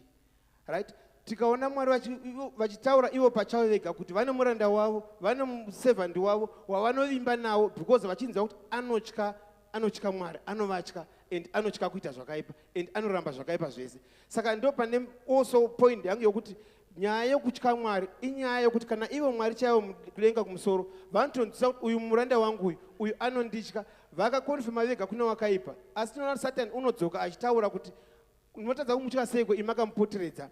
Satani anga achingotendera rake achitsvaka zvokuita. Ndo zvimwe china baba mukawana nguva yakungotendera kazhinji kacho munopedzisira makuita zvisina kunaka pamberi paMwari. Asi tinoona kuti Mwari vanotaura kuti kana iwe uchitya Mwari hauna nguva yokuita zvakaipa, hauna nguva yokuita zvese, because Mwari anenge achitonzwisisa kuti you are a man of integrity and you will maintain your integrity. Asi tikatarisa kumberi kwacho pana Job 2 tikuona Job akaita matrials akawanda. Job angemira pana Mwari asi Job was very rich, right? If you calculate the net worth ya Job zvakalistwa apo tinoona Job was more than a billionaire pazvinhu zvaanga nazvo. If you calculate it, ndamucalculate mombe dzake dzaanga nadzo, macamels anga nayo, mesa mavalues kuno kuvaita accounts, muchaona kuti Job was more than 1.2 billion in terms of money. Tisangaverenga vashandi vake, right? But he was a servant of the Lord. He was someone who feared God. He was someone who shuns evil. He was someone who always he stood all the test. Tinoziva kuti akazotestiwa zvinhu zvese zvikapera akasara asina chinhu. But he comforted himself and said he came naked and he will go naked, which is something which was a confirmation to himself. Yaizvipa iye kuti no, iye haasi kuzombomufa kunyange zvinhu zvese zvikapera, kunyange zvinhu zvese zvakaita sei zvikashayikwa, asi iye haasi kuzombobva pana Mwari, which is one of the courageous tinofanira kunge tichiwanikwa isu sanababa kuti ngatirambe takamira pana Mwari. Tingapinda masecumstances okuti mari haichakwane mumba, mari yerent hapachina, mari yeschool fees hapachina, mwana apinda dambudziko, asi isu sanababa ngatirambe tichiziva kuti Mwari vanenge variko kudenga kumusoro. Maybe you are one of the servant of the Lord where God is saying test him because he is my servant. Now if you fail the test, it means Mwari wavaisa waita kuti Satan awine patest yaunenge uchipuwa iwewe naSatani. Kureva kuti unenge uchifanira kudzokera zvino pamberi paMwari kuti Mwari I am sorry ndaita kuti muruze padebate ranga muchita naSatani. Because pakati kapana Job Mwari vaiti waona here muranda wangu Job. Satani akati ndamuona asi hapana ndinokwanisa kuita because makamuchengetedza. Ndobva okay fine ndakumupa kwauri kuti uite zvakati asusamuura. Saka indiri kuti imi sababa ngatigare tichitya Mwari, ngatigare tiri pana Mwari ndokuti at least even chero wakaipa achitikwanisa kutitendera ngatikwanzwisise kuti Mwari pamwe vari kunditesta because I'm his servant. So he wants me to be able to stand by what I believe in, which is in him. Tinozoona futi kuti again pa Job 2 verse 9 mubatsiri uya auya Job akateswa kechipiri atorerwa zvinhu. Satani ndokuenda kuna Mwari zvikanzi no, asacrifice zvinhu zvese nokuti aiona kuti zvinhu zvese zvinokwanisa sacrifice. Mwari akati okay fine, let's deal with him but don't touch his life, ngarambe ari mupenyu, right? Tinoona Job akasvika pakurwara, right? Akasvika pakuzvikwenya, akasvika pakuita sei. Asi tinozoona pa Job 2 verse 9 Job haana kumuvha, haana kuchinjwa naizvinhu zvese izvezvo. Pa 2 verse 9 mubatsiri wake, his wife said to him, are you still holding on to your integrity? Curse God and die. Mubatsiri wake uyu anofanira kunge achimubatsira kuti no, we think God is always with us. We think this is a test from the devil, but let's steadfast and let's not be moved. But ari kumuti iye, are you still holding on to your integrity? Curse God and die. Kureva kuti Job dai akanga asi murume pakati pemba yake aigona kuteerera zvekutaura mudzimai wake, aigona kutuka Mwari kusvika adi anzi afe. Mukadzi aitaura mashoko aya because pamwe anga aneta nokukwenya Job. Because remember chirwere chaJob kwai chaida kukwenywa. Mukadzi uya ndiye aisora achikwenya zvinongati ndaneta ini, tuka Mwari ubva warova pasi.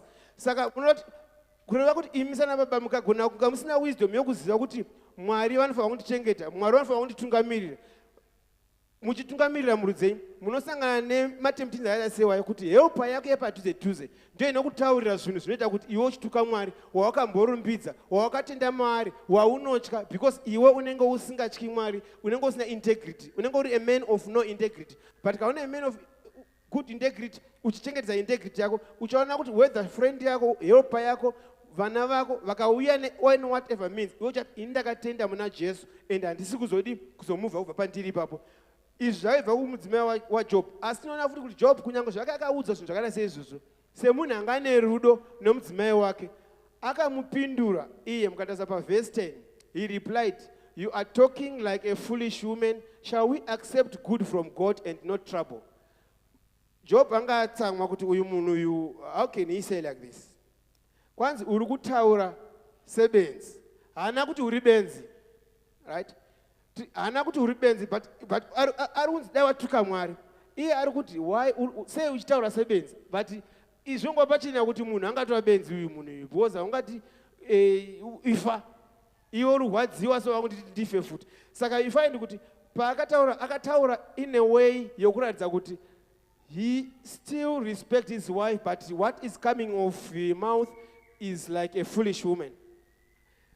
Job akamupindura, "You are talking like a foolish woman. Shall we accept any good from God and not trouble?" Which is another quality that we see kuna servant of God anonzi Job. Kuti akagona kupindura mudzimai wake in such a way that he is not provoking him, but he is correcting him in a way. Kuti matauriro ari kuita anoitwa ne foolish woman. How can you say that? Right? And even mukatsada kunoperera vhesi, but God, Job did not sin by saying that. Saka imisa baba ngatione kuti zvatinotaura kana tanzwa mashoko kubva kumahelpers edu zvinoramba zvichiita kuti tione here kuti isusu are standing our integrity in it as a family, kana kuti chatanga kutoti patotanga kuti tabongozo ipapo because maizvo mataura zvandiwirirani nazvo, ini munondiziva kuti nini ndonamata, ini munonziva kuti kuchechi ndiri mukuru. How can you say that? What? Saka at least mukagona kuva necommunication inenge iri right kuna amai, kunyange vataura zvinhu zvaunoona kuti it's not possible, zvinoita kuti at least vakwanise kuzvikorekta, vakwanisa kunzwisisa kuti aiwa vari kutaura nomurume ane integrity mukati memba yake, vari kutaura nemurume anokwanisa kuleader kunyange nefamily. Tinoona futi kuti even Job paanga ari anga ane regular custom, right? Anga ane regular custom. Tikata pana Job 1:5, kwanza, when the period of fasting had run its course, Job would send and have them purified, vana vake avo. Early in the morning, he would sacrifice a burnt offering for each of them, thinking, perhaps my children have sinned and cursed God in their hearts. This was Job's regular custom. Imimi sababa anotungamirira imba yenyu, mumba menyu mune regular custom here yamunayo mumba menyu inoita kuti vana muraramise mhuri in the line of God's instructions. Job anga ane murayiro wake wokuti anga ari munhu welap, aiprovide vana vake vaita maparties. It's a sign of provision yaaita iyeyo kuvana vake. Asi aizonzwisa kuti vana vapedza kuita party the next day, I need to take my children, perhaps they might have sinned and cursed God in their hearts. Not kuti anga achiti ndavaona vachitadza, asi kuti akati nezvaitwa navana izvi, they might have sinned against God. Imimi sababa muri mumba menyu, oro saamai muri mukati memba, mune pamunoti here mwana wangu abva kuchikoro, ngatiwane nguva yekunamata. Ungangova watadzira Mwari mwanangu kuchikoro, ungangova watadzira Mwari kusleep over kwawabva, ungangova watadzira Mwari kuchikoro kwawanga uri, ngatiwane nguva yekunamata kuti at least kana wangotadzira Mwari at least vakwanise kukuregerera. Tine a regular custom here mumba medu yokuti tinokwanisa kugara pasi tiverenga Bible kuti mwana wangu adzidze kuinterpreta Bible at a young age, achikura achinzwisisa kuti Bible rakakosha, tinofanira kunge tichiriverenga. Ngatiwane macustoms anoenderana neshoko raMwari mukati metsimuri dzedu, zvinotibatsira kuti even navana vedu vakure vachiziva. Job aizviita each and every time vana vake vabva kuita a feast, to make sure that at least my children are cleansed, my children are clean before God. I am not having anything chandichapomerwa kuti mwana vake vatadza, saka at least let me take them in for what? For cleansing. So isusu sana semhuri, sana baba sana mai, ngatiwanei tiri vanhu vanokwanisa kuwana ne-regular custom mukati memba yedu kuti this is our custom that we are going to do in line with the word of God. Isu tichiti kana tikati kumba kwedu tinoda kuti tinge tichiita maquiz eBible on this particular day, it should be our regular custom. Tikange tichida kuti tiwane nguva yakunamata every day, it should be our regular custom. Yokuti chero ini ndisipo sababa ndenda kubasa, vana kumba kwangu nemudzimai wangu vanogona kugara pasi vagoti taakuita panguva yedu yokunamata, because it's our regular custom. It's something that we have been taught, it's something that we are used to, that we should be doing. Even chero musipo muri kwamunenge muri, obviously iko zvino hazvichanetsa kwawana mazoom kwamanichi yasvika nguva yedu yokuita munamato, let's do our chat and do our prayers. It's our regular customs in our house. Mwana wangu achienda kuchikoro onzwisisa kuti okay fine, ndinofanira kunge zvati kandapinda pachikoro school gate ndinofanira kuwana nguva yangu yokuzvinamatira, because ndiri kupinda in a territory which I don't know what is installed in there. The devil is there, the devil is roaming up and down even in those schoolyards. As our regular custom inotaura kuti ndichisvika mugedhi rechikoro ndinofanira kuwana nguva yakwana 2 minutes dzokunamata. I go in the toilet, I pray, God be with me as a child, I'm here at the school. Let that be our regular customs as families. Let's teach our children to have a regular customs yekumba kwenyu zvamunongowirirana imimi in line with God's word. I'm sure Mwari vanhu vachitibetsera vachititungamirira pane zvinhu zvakaita seizvozvo. Ndoda kuita paexample yemurume wokupedzisira anonzi Lot. Ndiri kutaura nyaya yanga iri musangano wavarume, ndiri kutaura nyaya yavarume vakamira vachisevha Mwari. Lot tiri kuona pakasvika maangels 2 achisvika munzvimbo, iye anga achigara pageti.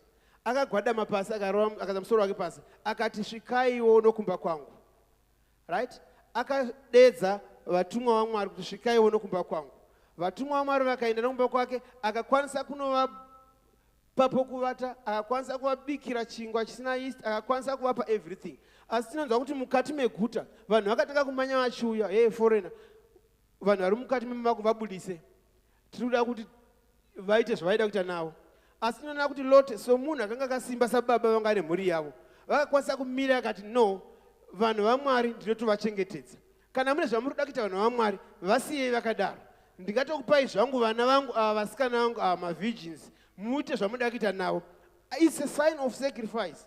Handizivi baba moyo mungazvibvuma izvozvo kuti aiwa ndingakupai zvangu vana vangu ava itai zvakati, hazviite. Kana kuti baba chawapiwa mungazvibvuma izvozvo kuti ndingakupa zvangu vana vangu ava asi mwana waMwari musiyei akadaro. Kutaura kuti Lot anga ari munhu ari kumira achitaridza kuti inini I am a servant of God, I want to protect the men of God, I want to protect these angels. Akavapa everything zvaakavapa zvechikafu vakarara zvakanaka. Ava vanhu vanga vazoparadza guta, aipedza kuvaitira izvozvo. Chii chakaitika? Tiri kuona kuti vatumwa vakamubvunza kuti une here hama dzako muno vakwasha vako dzaunokwanisa kuti ubude nadzo because guta rada kuparadzwa, right? Akaudza even vakwasha vake, asi vakwasha havana kuteerera because handina kuona pavakazobuda. Akabuda iye Loti nemudzimai wake vachienda. Baba vanotungamirira mhuri yavo vane wisdom, vachitendera Mwari, vachichengetedza vanhu vaMwari. Tinovaona vachienda pavainzi vaende kunodi kunotiza kuvatize kuparadzo. Asi tinoona kuti at least mubetseri wavo vanga vanaye achifamba achitevera kumashure, akacheuka, iye vanga vapiwa instruction, don't look back. Akacheuka, tinoona kuti he turned into what? A pillar of salt. Zvichireva izvo kuti dai mai vaiva kumberi vaigona kuti baba vamwana tarisai moyo zviri kuitika, then vaigona kucheuka and they were gonna tend to open the pillar of salt. But mubetseri anga ari kumashure ndokusara ndokucheuka, apa baba vari kufamba vari kuchienda kumberi. Kureva kuti imisa baba mukarega kutungamirira mhuri yenyu muri kumberi, mukaitungamidza mudzimai kumberi, muri kumove from the God's purpose right from the beginning, from what God has entrusted on you as a man in your household. Dai mukadzi walotanga ari kumberi aitozovhiringidza baba vachinosvika vacheuka kutarisa kumashure and then go against the instruction. But vakaramba vachienda, mai ndokubva vatadza kuteererawo instruction, then what happened. So my message is, sana baba ngatione kuti tinotungamirira mhuri dzedu. Sana baba ngatione kuti at least tine regular customs. Sana baba ngatityei Mwari, ndo chinhu chikuru. Baba mukagona kutya Mwari nemhuri yenyu yese ichatya Mwari. Baba mukagona kutya Mwari nevana venyu vese vachatya Mwari. Havangakwanisa misikanzwa achati hapana baba vanotya Mwari apa. Imi munokwanisa kunge muchikwanisa kukondrora vana venyu, munokwanisa kunge mune wisdom yokwanisa kutaurira vana venyu, munokwanisa kunge muchiprovida. Even vabetsereri vanhu vane comfort, vanokwanisa kuva neconfidence in you because vangaziva kuti uyu murume unotya Mwari, uyu murume unoda Mwari zvakati zvaangazvifariri nokuti murume unoda Mwari. I think tikagona kuita saizvozvo zvinogona kutibatsira mukufamba tichitungamirira mhuri dzedu maerenge nezvinoda Mwari as well. Saka tinamate tichikumbira Mwari kuti at least Mwari tibatsirei nokuti isu tiri tega hatikwanisi kunge tichikwanisa kuzviita pasina wisdom yavo. Tawana establishment tikokwanisa kunge tichivatya pamwe chete nokuita zvavanoda kuti tinge tichiita mukati meimba yavo. I think nemashoko mashoma iwayo. Thank you.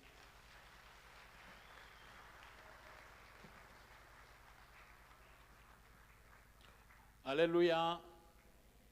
Tatenda baba chikasha.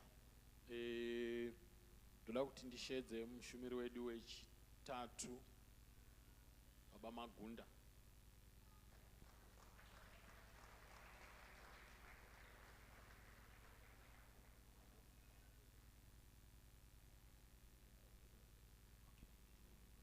Ndingawanawo vaverengi veshoko vauye kumberi vazomirana baba Magunda.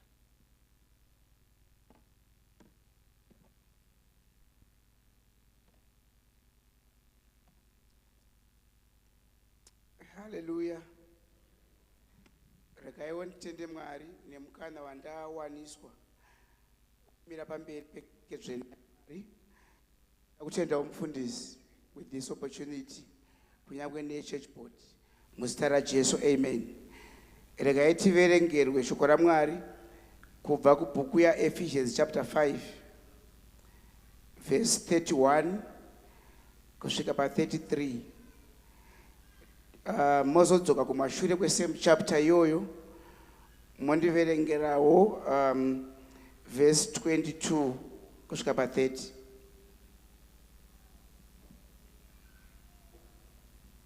For this reason, a man shall leave his father and mother and be joined to his wife, and the two shall become one flesh. This is a great mystery, but I speak concerning Christ and the church. Nevertheless, let each one of you in particular so love his own wife as himself, and let the wife see that she respects her husband. Nokuda kwaizvozvi murume achasiya baba namai vake uye asanganiswe nomukadzi, uye vaviri vachava nyama imwe chete. Ichi ndicho chakavanzika chakadzika, asi ndiri kutaura pamusoro paKristu nekereke. Kunyange zvakadaro, murume mumwe nomumwe wenyuwo unofanira kuda mukadzi wake sezvaanozvida iye, uye mukadzi unofanira kuremekedza murume wake. Vakadzi muzviise pasi pavarume venyu sezvamunozviita kunaShe. Nokuti murume musoro womukadzi saKristu ari musoro wekereke, iwo muiri wake, iyo yaari muponesi wayo. Zvino sezvo kereke ichizviisa pasi paKristu, saizvozvo vakadzi vanofanira kuzviisa pasi pavarume vavo pazvinhu zvose. Varume, idai vakadzi venyu saKristu akada kereke uye akazvipa nokuda kwayo, kuti aite tsvene, akaishambidza nokushambidza kwemvura neshoko, uye aiuyise kwaari sekereke inobwinya, isina gwapa kana kuunyana kana chipi zvacho chainopomerwa. Nenzira imwe cheteyo, varume vanofanira kuda vakadzi vavo semiviri yavo chaiyo, uye unoda mukadzi wake unozvida iye pachake. Pana izvo zvose hakuna munhu angatongovenga muviri wake, asi anoupa zvokudya uye anouchengeta sezvinoita Kristu kukereke, nokuti tiri nhengo dzemuviri wake. Amen. I think tanzwa neShona nai. Regai titendere vaverengi vagare zvavo pasi. Tisvike patinonamata. Baba, tinokutendai neshoko renyu, taurai kwatiri mutidzidzise. tizive kuda kwenyu, tiite kuda kwenyu, tibatsirwe nemi, tibatsirikane nemhuri dzedu muzita raJesu. Haleluya. Ini ndofunga pangu pandichaparidza pachandiitira nyore nekuti vanditangira vafamba nepakakura pakawanda. Amen. Ndati ndipe musoro wenyaya wandoda kushumira pano kuti mhuri ine approval yaKristu Jesu. Haleluya.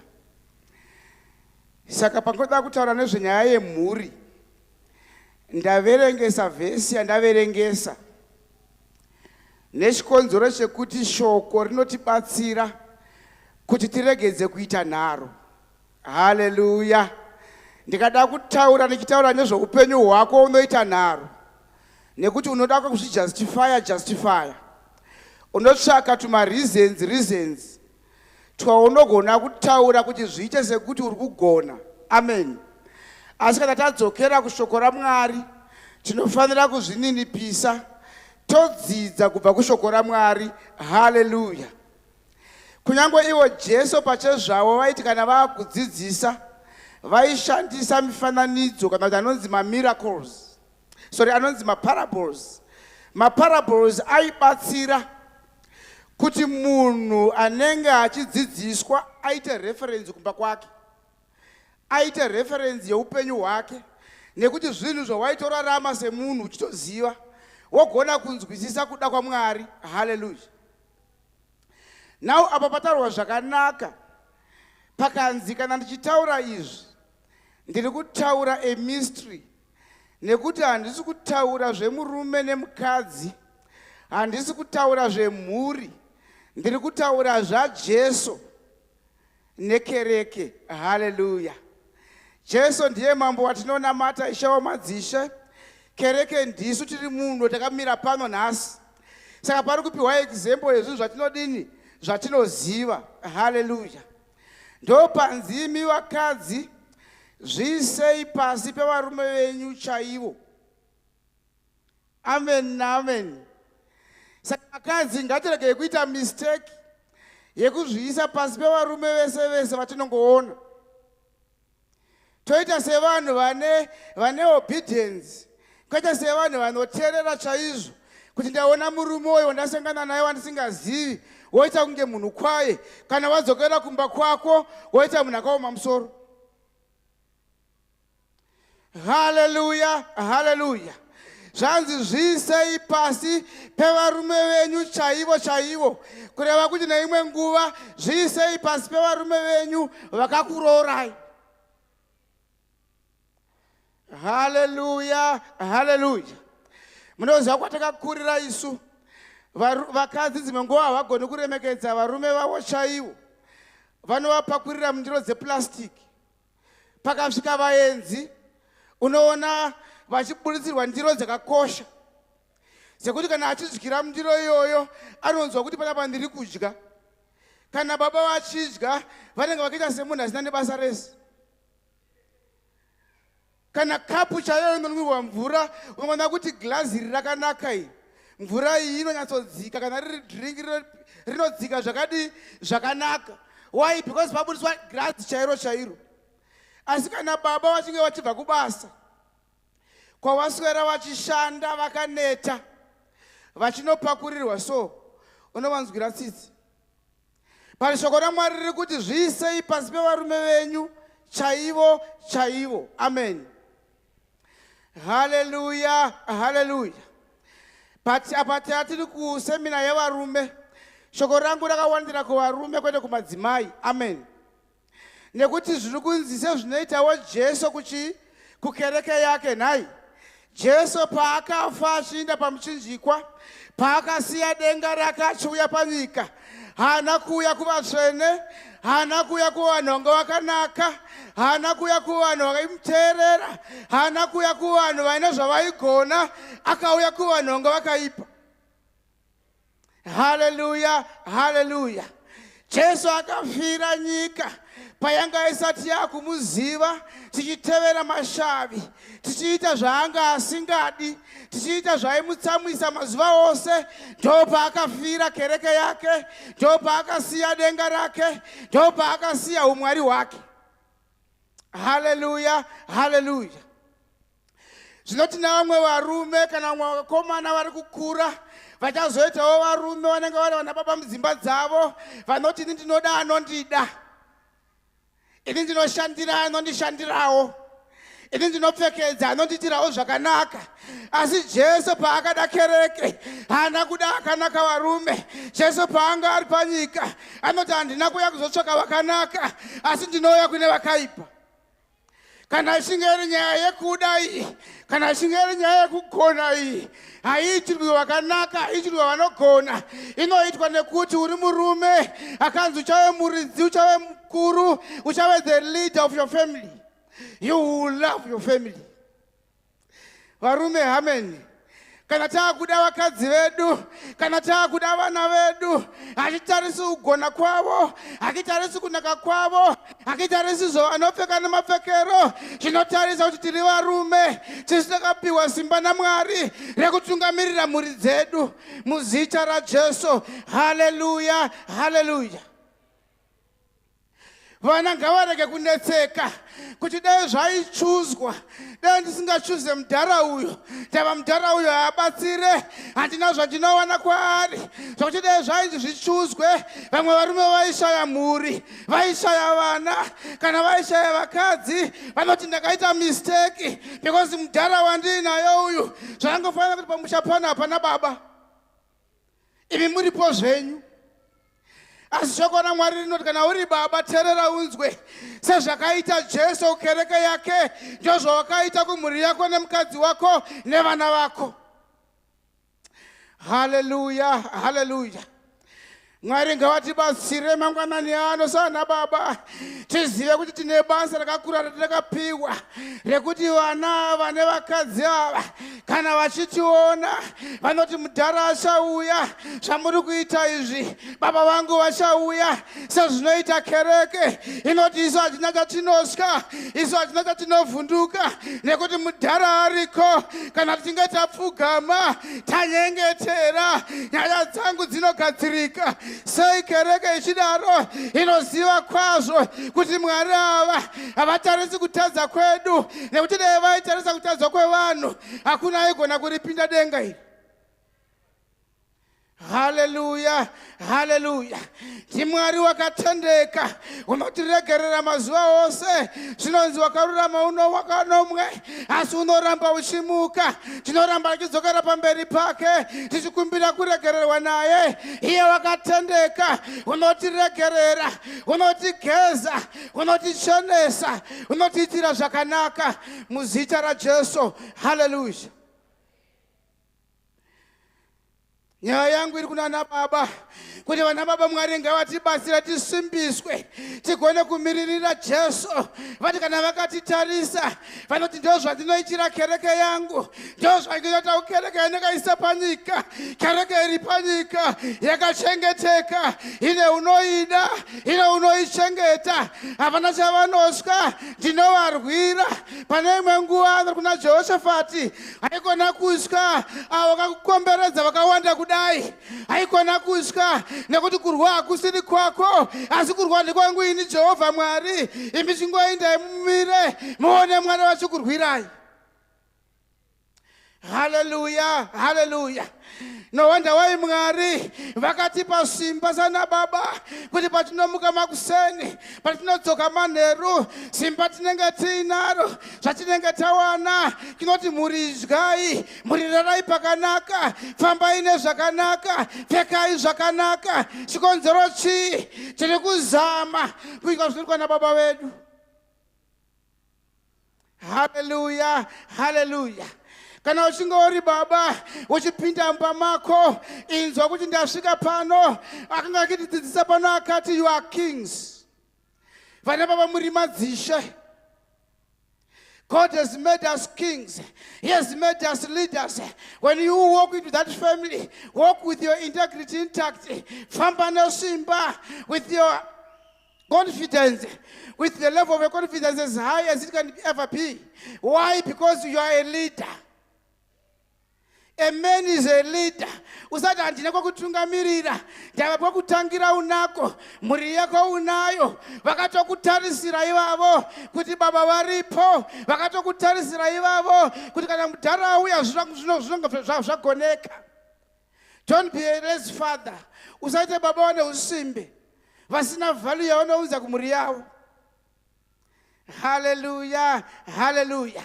But chandinofarira manje ngezvekuti kereke yakatendeka zvino takaungana kudai kuunganira iye Mwari. Chikonzero nei? Kuda kuti Mwari avatiitire zvakanaka. Tinoimba, tinoparidza, tinonamata, tinoita all night prayer tichivanamata. Kana tadzokera kudzimba dzedu hanzi kereke ndo zvakaita mukadzi, ndo zvakaita mhuri. Madzokera kumba kwenyu vana mai, musaende kunorwana nababa. Haisi battlefield, haisi nzvimbo yekurwa, asi nzvimbo yekuzvininipisa, inzvimbo yekupa mudhara manyemwe kuti paanopinda mumba anzwa kuchizoshuwa ndiri pano ndagamuchirwa. Pandinobuda ndichanoshanda nesimba kuti ndirege kuvarasisa vanhu ava. Hallelujah. Kereke haipinde munomu yoti imi Mwari hamubatsire, haipinde munomu yotuka Mwari, haipinde munomu yoshainira Mwari yoti Mwari havana basa. Kana madzokera kudzimba dzenyu mada kutevera shoko rataverengesa pano iri riri kuti zvininipisei. Submit to your husbands. Talk to them nicely. Hallelujah. Encourage them. Vapei simba, vapei manyemwe, vapei manyawi. When the praises goes up, his glory comes down. But inopa Mwari mbiri, simba ravo nekugota kwavo kunouya kwatiri. Hallelujah. Mungakundwe nana mai vedu vakararama kare kare chemberi. Zaidi kana baba vachinge vauya nekatsuro. Makamboona katsuro kanyama kasina basa kakadai so. Vaipembera vagopururudza, vagofara vagoti zvaitwa moyo, zvaitwa chirandu, vagofara kuti baba vaita basa, baba vaita zvinoshamisa. Imi kana wenyu murume auya nemota, munongoti I thank you. Hallelujah. Wenye auya nemubhedha munyowani unodhura wakura kudai kuti murare pakanaka pautefetefe, munongoti ndiwo matenga iwoyo. Hallelujah. Vana mai vedu vaigona, vaipa vana baba manyemwe kuti varambe vachiita sei vachiwedzera. Shoko raMwari rinongotiudza zvakanaka kuti siri kereke. Tinonamata Jesu. Ndio zvakaita murume ane mukadzi wake nemhuri yake. Rinobva raenda kuvana, rinobva rati imi vana, teererai vabereki venyu. Kuti vabereki venyu vagone kuita sei?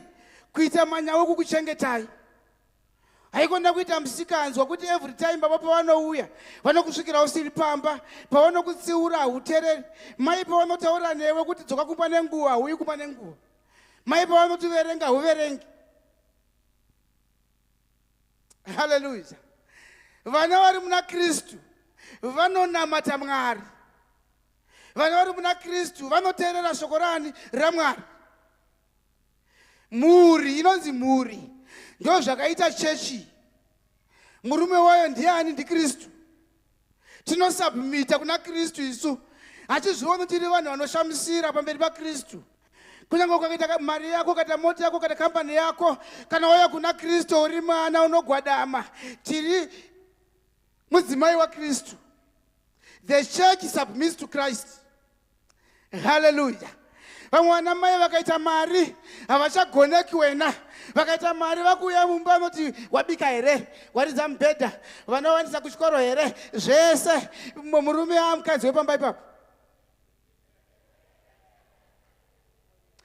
Hallelujah, hallelujah. I hope handina wandatuka zvangu. Ndiri ngotaurawo shoko raMwari kuti church, kunyange Mwari vakukudza muno, hakuna kukura kwawakaita. Pamberi paMwari unopfugama wotenda Mwari. Pamberi paMwari unopfugama woti Mwari ndichirevo zvakanaka. Unoramba wakazvininipisa. Ndo zvanzi wemudzimai, zvininipise kumurume wako chaiye. Hallelujah, hallelujah. Kana vachinge vari Mwari ava, vachinge vatarisa chechi inovagonera, havatisiye takadaro varume. Kana kuina anorwara izvozvi, wauya pamberi pake Mwari, wati Mwari ndichirevo zvakanaka. Mugote kwarino muna anointing irimo yakauya nemunhu wenyu wamakasiya panzvimbo ino. Patinobuda munhu andidi kuzoka ndichirwara kumba kwangu. Izvozvizvi Mwari ngaakushanyire paugere, ubatwe nesimba naMweya Mutsvene, nekuti ndiMwari anorangarira kereke yake. Akasiyana nababa wenyika ino vanombopota vakitiza mhuri dzavo, iye haatize yake. Akaifira pamuchinjikwa, akasiya denga rake kwakanga ari Mwari aine simba, akauya panyika kuti hwako upenyu huite zvakanaka. Hallelujah, hallelujah. Handizivi kuti zvava zvichikunetsa zvii kwawabva. Handizivi kuti kubasa kwako ndiani anga achikufurufusa, anga achikunetsa akiti hauna kwakutizira. Asi kereke ngandikuudze, une murume wako Jesu Kristu, iye chamasimba ose, iye changurangura, iye simbi inotya dzimwe. Usina wakamutuma kuenda pachigaro, asingagoni kubviswa nemunhu pachigaro, achagarapo nekusingaperi. Hallelujah, hallelujah. Ngoda kuti umudze nhamo dzako, uripo wakagara ipapo mumwoyo mako, taura naye. Umuri kuti vanondinetsa, kune vakandiunganira, kune vafurirana, vakauya pamwe chete kuti vauye kuzondirwisa, asi kurwa kusiri kwangu, kurwa ndekwenyu Jehovha. Hallelujah, hallelujah. Hallelujah, hallelujah. Nerimwe ramazuva Gehazi anga asingaona, anga asingazivi, akati taunganirwa vaFiristia vauya, pano hatichapabudi mambo wangu. Muranda waMwari nobva anamata, akati nhai Mwari, dai mavhura meso akaamboona. Ndopa akazoti bengenu, akati inga vari kwatiri vazhinji kupfuura vari munyika, zedu hondo tinorukurirwa naMwari. Tebva vavengi varohwa neblindness, Mwari vachirwa varivo. Amen. Regai ndingopeisa ndichiti Mwari vanotirwira. Ina handiziva zvinokunetsa, but Mwari wedu vanotirwira. Mwari vatinonamata ndiMwari vasingatisiyi tiri toga, vakati ndichange ndiinemi kusvika kumagumo kwenyika. He is a God who keeps his word. What he was yesterday, he is today, and he shall be forever. Ndimwari vasingashanduke, ndimwari vaunogona kuvimba nawo. Ukavimba nevanhu vanogona kukurasisa, asi Mwari ava vanoramba vakamira nesu. Ndimwari vanomira nesu, vanotibisa muguruva, vanotigadza namasvinda. Ndinorangarira imwe vhesi inoti, ndakakuona uchitaka nyika, uri muropa rako, vehama dzako vakusiya, vehama dzako vakurega, vakati regai timusiya atambudzike, hakuna kwaachaenda, asi akati iva neupenyu, upenyu ukavanawo. So don't worry nebackground yako. Vane zvavakabata, vane zvavakaita, vakati hakuna kwauchaenda, asi paukauya kuna Mwari, paukauya mukati megote kwarino, paukapindira pano, pane mufundisi wako anotida zvakanyanya, anoti vana venyu ngavachengeteke, kumba kwenyu ngakuchengeteke, kumabasa kwenyu ngakuchengeteke, neweupenyu wako ngauchengeteke, pano ukachengeteka. Hallelujah, hallelujah. Usati wabuda muno, chingouza nhamo dzinokunetsa, uti hausi nhamo dzangu. Hallelujah, hallelujah. But zviringokupa mukana wekuti uone kubata kwaMwari. Ungoti is an opportunity for me to see the hand of the Lord upon my life. Nekuti nyaya idzi ukadzinzwira kwevamwe, haugoni kukasira kutenda, asi ukadzionera muupenyu hwako, you will witness the hand of the Lord. Ndichinopedza, regai ndingoti vana baba, takapiwa a challenge yekufananidzwa naJesu kuchechi. Jesus is doing a lot for the church. Jesus does a lot for the church. Mwari vanoita zvakakura kukereke yavo, ngatiite zvakakura kumhuri dzedu. Hallelujah, hallelujah. Regai ndisire nguva kuna vandipa muzita raJesu. Amen.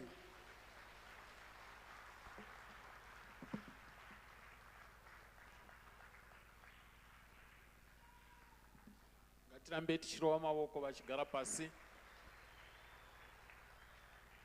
Tigorova zvemaoko tichigamuchira mushumiri wedu wekupedzisira, Baba Manivi.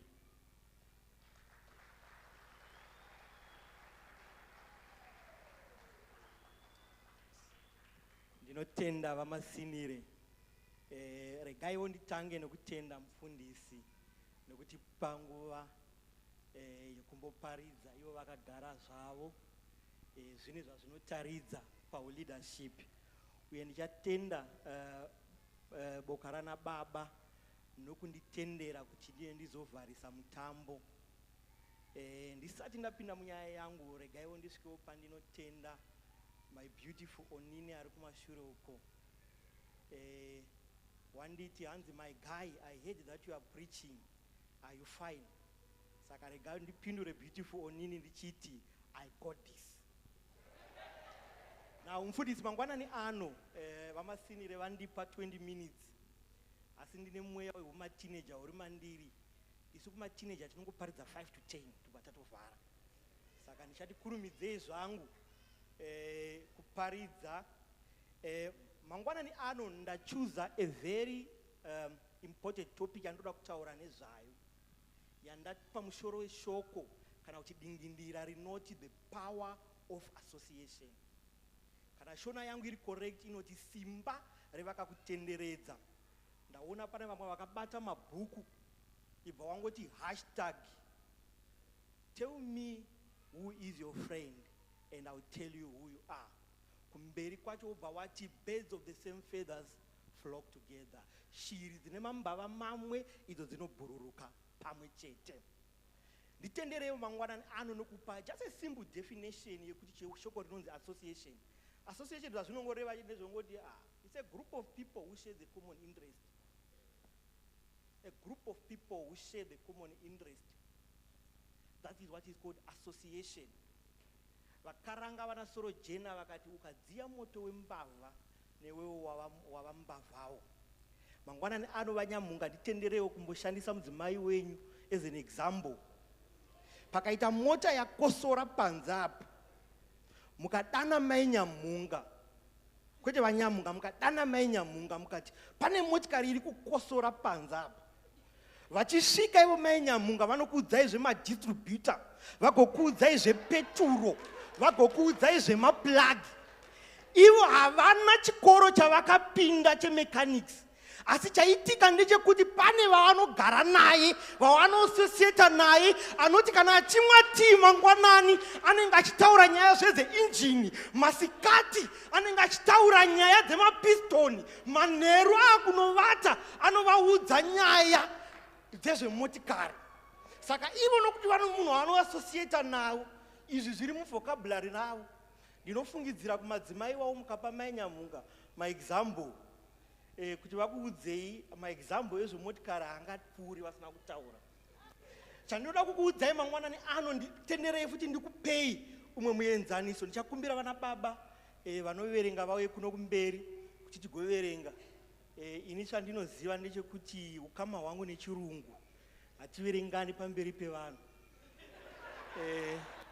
Nokuti ndinopuwa zita kumateenager uko chatadza kubuda. Nditenderei mangwanani ano ndipe a certain example yepiri zvekare kunana mama.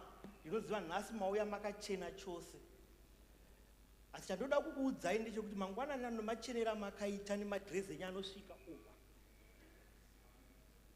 Mukaenda mukruger stop pane street inomira vamwe vana sisi apa kuHarare kwainzi kuma-avenues. Mukanomira ipapo, tikadarika chikuonai makamira ipapo nemachenera makaita, tinomboita inonzi benefit of the doubt. Tikadarika futi zvekare makamira ipapo, tinomboita futi the second benefit of the doubt. Patinodarika hwetatu, nokuti vamakamira navo nezvavari kuita ipapo, tinobva tangokuisai muWhatsApp group. Kana kuri kuZimbabwe kunana Justina Mukoko vezvenhau, tinenge tototaura nhau kuti ava vakasiya chavakafambira kuSouth Africa. Mai ava vane musikanzwa, nyambisigwa hapana kuonai mune musikanzwa, asi vamakamira navo vane zvavanotaura, vane zvavanopupura mukati muupenyu hwavo. The power of association. Tell me your friend and I tell you who you are. And the shiri dzemanhenga mamwe dzinobhururuka pamwe chete. Now ndisati ndapa vana baba kuti vaverenge. Chandauya kuzongokudza mangwanani ano shamwari ndechekuti mamwe madhimoni kana madhisinyongoro ari kuitika mukati muupenyu hwako ndiwe wega uri kumahotspota nevauri kufamba navo. Mamwe madhimoni ari kuitika mukati muupenyu hwako, vamwe vana tete vatinouya pano papulpiti tichituka havana mhosva yavo yavakatadza, asi ndekwawo kusera vauri kuti vana bhururu mumawhatsapp group mamuri imomo ndo munobva madhisinyongoro iwawo ese iwawo. Ndatenda mangwana ndasina famba munyasha nokuti dzimwe vhesi dzandirichapa reference panapa vana baba vanditangira vanga vatombotaura nezvazvo. Ndoda kuti timbotaura nyaya yemuchinda anonzi Lord. Now ndataura ipo ndikati association ine yatinoti good association and bad association. Mukataura muchinda anonzi Lord,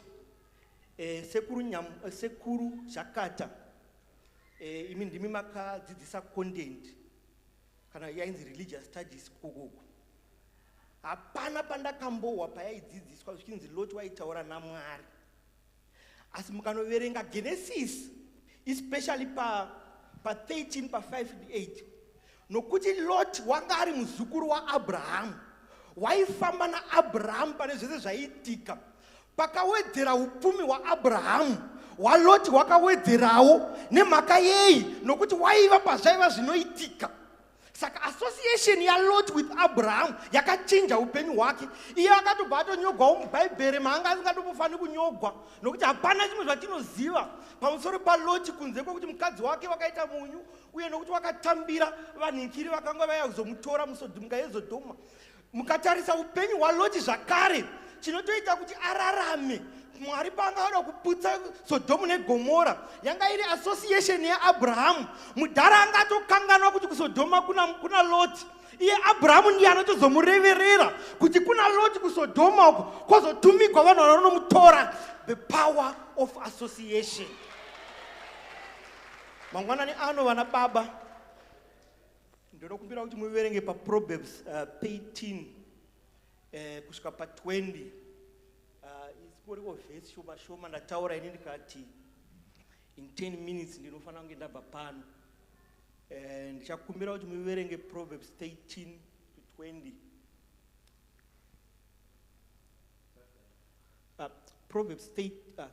Proverbs 13, chapter 13, verse 20.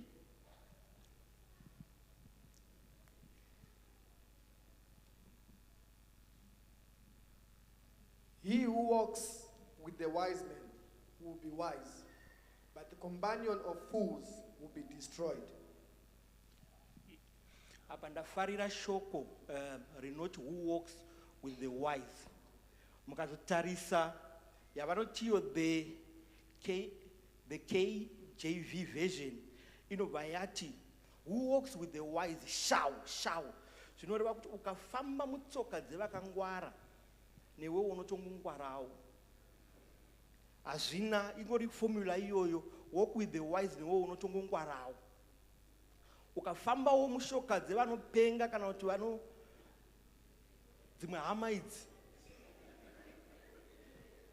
zvedzinoita hama idzi zvinototeverawo neupenyu hwako.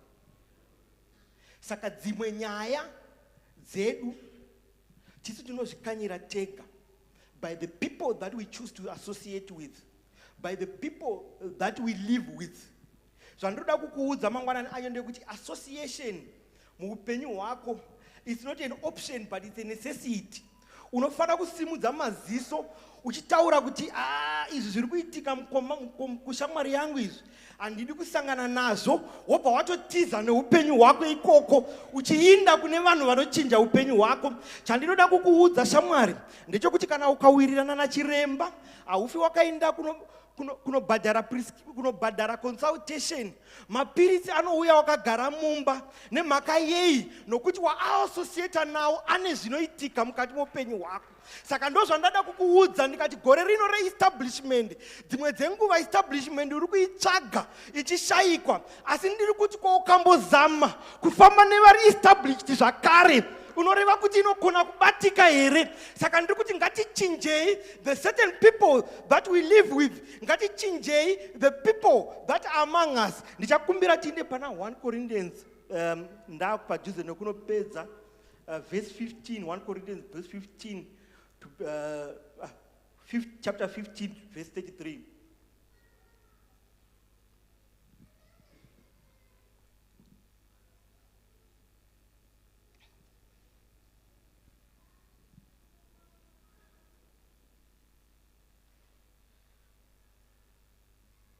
Do not be deceived. Evil company corrupts good habits. Musanyengerwa, ushamwari hwakaipa hunoodza tsika dzakanaka. Iya inenge inongozvitsanangurira yega. Saka nyaya yangu yandatanga yeassociation ine zvinoitsigirawo mubhaibheri. Hanzi kuva pavaiti vezvakaipa kune zvazvinotongoita. Chandinokuudzai vana baba mangwanani ano ndechekuti kana uchida kuva nesmorals, solution yacho iri easy. Chingotamba neshamwari nesmorals. Nokuti zvichazoitika ndezvekuti shamwari yako iyi paichazouya, regai ndinatsotsanangura zvinonatsonzwisika chaiko. Shamwari yako paichazouya kuzoonekwa nesmorals yayo, shamwari yaismorals iyoyo ikauya neshamwari yayo, iwe nokuti uku uri shamwari, pachazongoita ushamwari shamwari ipapo, nokuti uyu une shamwari yake, uyo une shamwari yake. Saka ushamwari ihwohwo zvokuzoti ava shamwari dziri kuita zvazvo, imi magara apa mungoriwo shamwari muchitarisa, pane zvazvichatozokusvitsai. Saka ukachinja vanhu vaunotamba navo, chandoda kukuudza mangwanani ano shamwari ndechekuti ukaona varume vanogara apa vakagara pamberi apo, ukatamba navo pane zvimwe zvinhu zvinokudzinga, zvakafanana nokuti ukanovata kumission house mangwanani manheru ano, chero kune madzikirira ane mazita, asi nokuti pauri pane nzvimbo yaMwari, pana mufundisi, musiwo kumission house unovata hope dzakanaka, nokuti you have associated yourself, there is a certain presence because of the man of God. Saka zvanandichiitika ndikati ipapo varume ava, chero une musikanzwa wei, asi ukatamba nebhoizi rangu repamberi apa, pane nyaya dzadzingatauri, chero pakafamba madzimai vane hembe inosvika apa, handichadi kutaura nezvayo, asi ava vakomana havazvioni ava. Kusazviona ikoko pane zvazvinodzivirira. Ukasera zuva ranhasi uchimbozviona, mangwana unosvika pane pazvinozongosvika zvabuda muvhokabhurari mako, iwe wachengeteka nokuti wafamba nevanhu vakanaka. Saka iro mangwanani ano regai ndipedzise ndichiti power of the association, simba revakakutenderedza. Vakakutenderedza hama mudikani vanokwanisa kuchinja chaunodya manheru ano. Vakakutenderedza mudikani vanokwanisa kuchinja upenyu hwako. Vakakutenderedza mudikani vanokwanisa kuti ramangwana rako rive rino rakajeka. Kumatineja regai nditi ukatambawo nedofo newe wawawo dofo, asi ukatamba nevanogona metsi, ukatamba nevanogona metsi, zvinotoda kamwe kaeffort kusazvigona, nokuti pese pamunosangana vanenge vachiita nyaya dzine masomo, pese pavanopedza nguva vanenge vachiita masomo. Saka zvinongozongobvawo zvangopinda mukati mako imomo.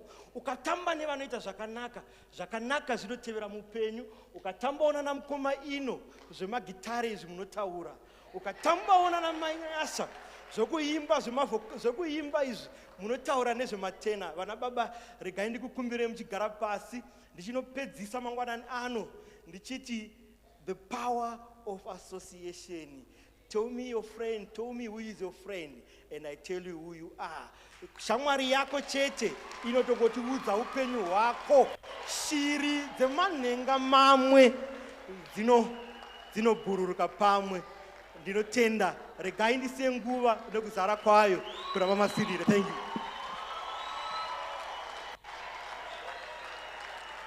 Hallelujah, hallelujah. Aiwa, tasunga dzinodhonza. 4 dzinodhonza. Ndoda kuti nguva ino pachikamu chokupedzisira ndishedze mufundisi vazotora nzvimbo yawo.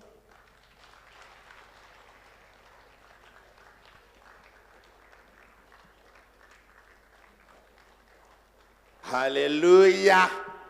Mzita raJesu, hallelujah. Vakafara chete maoko mudenga yaka. Hallelujah. Ndaitaura makachamira ndogadzai pasi manje. Ndaitaura ndikati hakuna munhu anosimudzwa naMwari vakasasimudza level yake. Mwari kana makaona pakauya international men's fellowship leader, makaona matsanangurira aita vhangeri rake musi weThursday, Friday neSaturday, vangani venyu vakazviona. The way he articulates his word, it also relates to the position. Nepanga pachisimuka vana baba, have a desire to stay there. The moment yaunokura kuno, Mwari havanyarare, vane vachitokusimudzawo kuseri. Associate with the people where you want to go. I was so blessed. Pamwe pacho vanhu muri kunetseka nekutsanya nekunamata. Who is your friend? Association. Ine zvainoita. Ndafarira pamwe pekuti hanzi girazi remvura rinomwira munhu rinongoratidza level of respect yaanopiwa pamba. Vana vavaimbodzokera imonoti ndiro dzamuri kupakurirwa dziri kupupura kuti kudii. Umwe auya pana akati, never ever fail to believe. You must believe, believe, and believe, and believe again. Even if it does not lead you to believe, but keep believing. Kunyangwe muviri vanga vatofa, but akaramba achitenda kuti Mwari une zvavanoita. Vamwe vakadzokorora yaitaurwa kumen's fellowship, but pamwe pacho chinhu chiri kukuvadza vanhu iassociation. Language inodeterminwa nemunhu unoswera naye. Language yako chaicho inodeterminwa nemunhu unoswera naye. Even kukweretesana, munokweretesana pakuswera kwenyu. Unomwe munhu wokuti even ukada umukwereta unonyatsoziva kuti haakwereteki. Ndokumbirawo shuga uya utore ndiri kukupimira nekapu. Why association? Chinhu chinonzi association chakaoma. And association inotoda munhu anoona kuti azive kuti apa ndakanyura apa. Munhu wandiri kuswera naye ndakanyura apa. Munhu unoswera naye nhasi anokubatsirei. Mbotarisa mafriends ako. Unoziva zviri nane kutosisa association. Ndosaka uchizoona kuti vanhu vanotambisa Messi akaremara kana Cristiano Ronaldo achitsamhina. Munhu ane makumbo ese asingatambi. Pamwe pacho inyaya yecapacity. In other words, mushumiri apedzisira anga achiti, when you associate, seek capacity. Associate with people with capacity. Ende chakanakira association ndechekuti haudzingwi. Unongo associate nemunhu pamwe pacho malevels akasiyana. Unogona kurejectwa first time, worejectwa second time, worejectwa fourth time, worejectwa fifth time. But Bible inozoti kunyangwe judge akazoti munhu uyu handigoni kuramba ndichimuignore. Ngeregai ndichingomuitira zvaanoda. Associate with people who have a meaning. Associate with people who has a meaning. Hazvirevi kuti vasina meaning hati associate nawo. Tinovakwazisa asi hatitambi nawo.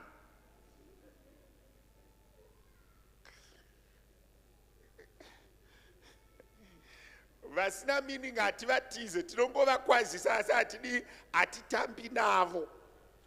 Ende iwe sei uchida kutamba nemunhu ari kuremerwa? Tarisanai.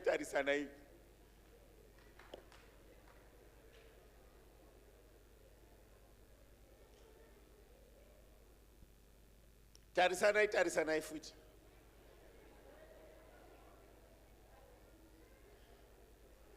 Iri rekupedzisira ndora usingakanganwi. Power of association. Who is your friend? tarisanai ndiri kubvunza kuti who is your friend?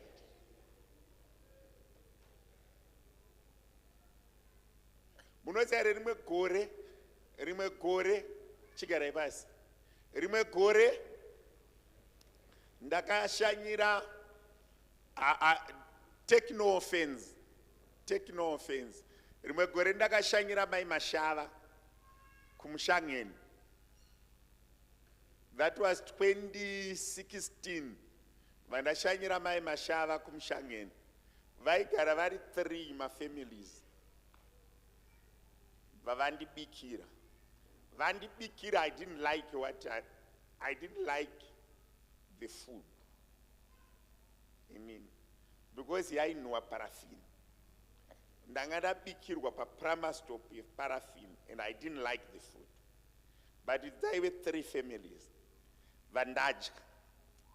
Ndapedza kudya ndisati ndasvika kumba, I parked the car. Nani chikudriver ande Sonata, not Fortuna. When I parked the car, I stopped and I prayed. Ndisati ndasvika kumba kwangu. I prayed and I prayed and I prayed. Now we interpret as part of association. Ndikati mwana uyu haagoni kuzopupura kuti ndiri mufundisi wake zvinhu zvakarimira kudai. I prayed 4 times around my car. I went to the tuck shop yanga iripo because vanhu vanga vakunditarisa kuti dzakakwana here munhu ari kunamata achitenderera mota yake. Then I went back to the car, I drove off. And I tell you kuti it only took from that day kubva pakabva mai Mashava vachibuda mumba mavaigara imomo kwavaigara, it only took 33 days, and I recorded in my calendar kuti 33 days after my prayer she left. Nenyaya yekuti vakangodaidza mumwe munhu kuti ngaauye kumba kwangu, and I didn't like pavaigara, I didn't like kudya chikafu chainwa paraffin. For me, kuti nevafarira avaita kundibikira ndaiyatsoziva kuti vakagara pano ndichadya futi paraffin. I need to shift this person. She has to change paanogara kuti inini ndirege kuzodya futi chikafu ichi. Pamwe pacho vanhu vaunoassociata navo ukavaratidza mufaro, ukavaratidza kuvagamuchira, zvinhu zvako zvisina kumira mushe, unoisa burden pamwoyo yavo kuti vaone kuti apa panapa hapafaniri kuramba pakadaro. Munhu waunoassociata naye pamwe pacho go beyond just association. Show appreciation of the people that you associate with. Kuti uka-appreciate zvavari kuita in the group of association, they uplift you. And ndiri kuti take no offense, mwana kwandiri hanifungi kuti vangambotsamwa nazvo, but that day I didn't like it. I didn't like kudya chikafu chainwa paraffin. I didn't like it. But mukasazvifarira mangu, I had to do something about it. Mazuva ayo ndanga ndisati ndane capacity yekuti ibva apa ndikupe kana kufonera vamuti kuti vamuti ndipewo mari yewelfare. Mazuva ayo papasina. I had to pray around my car 4 times. I had to do 7 times. You know 7 means what? Complete.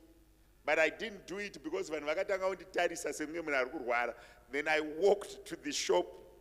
I walked back. Ndikafila kuti zvandinzwa. 33 days later, vana Mashava vakachinja pekugara. You need to associate nevanhu vanochinja upenyu. Kana usina kumbira Mwari vakuratidze. Ndafarira imwe kuti hanzi Girazi, vana baba muri kugamuchirwa zvakanaka here muZimbabwe. Vana baba chete maoko mudenga. Magirazi ari muri kumwira akaita sei. Magunda uchanorohwa kumbambe nawo.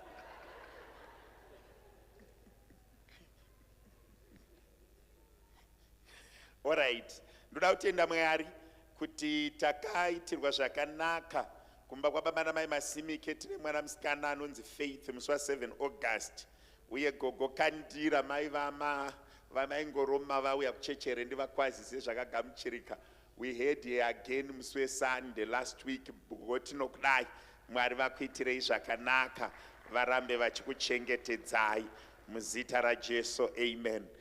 Baby Faith munikwa zvakare auya kuchechi kekutanga. Let's welcome her. Mwana ndakamudaidzira kuti kune mwana musikana nhasi asvivira kuchechi. Mwari verugare vachikudzwa muzita raJesu. Amen. Kubva musi wa1 September inova Sunday yatakatarisana nayo nai. Madates angu are right. 1 September iSunday yatakatarisana nayo. Tinouya kuchechi takatsanya musi wa 1 September kusvika imwe tinotanga fasting yedu musi weSunday. Tichazoipedza zvakare musi weSunday.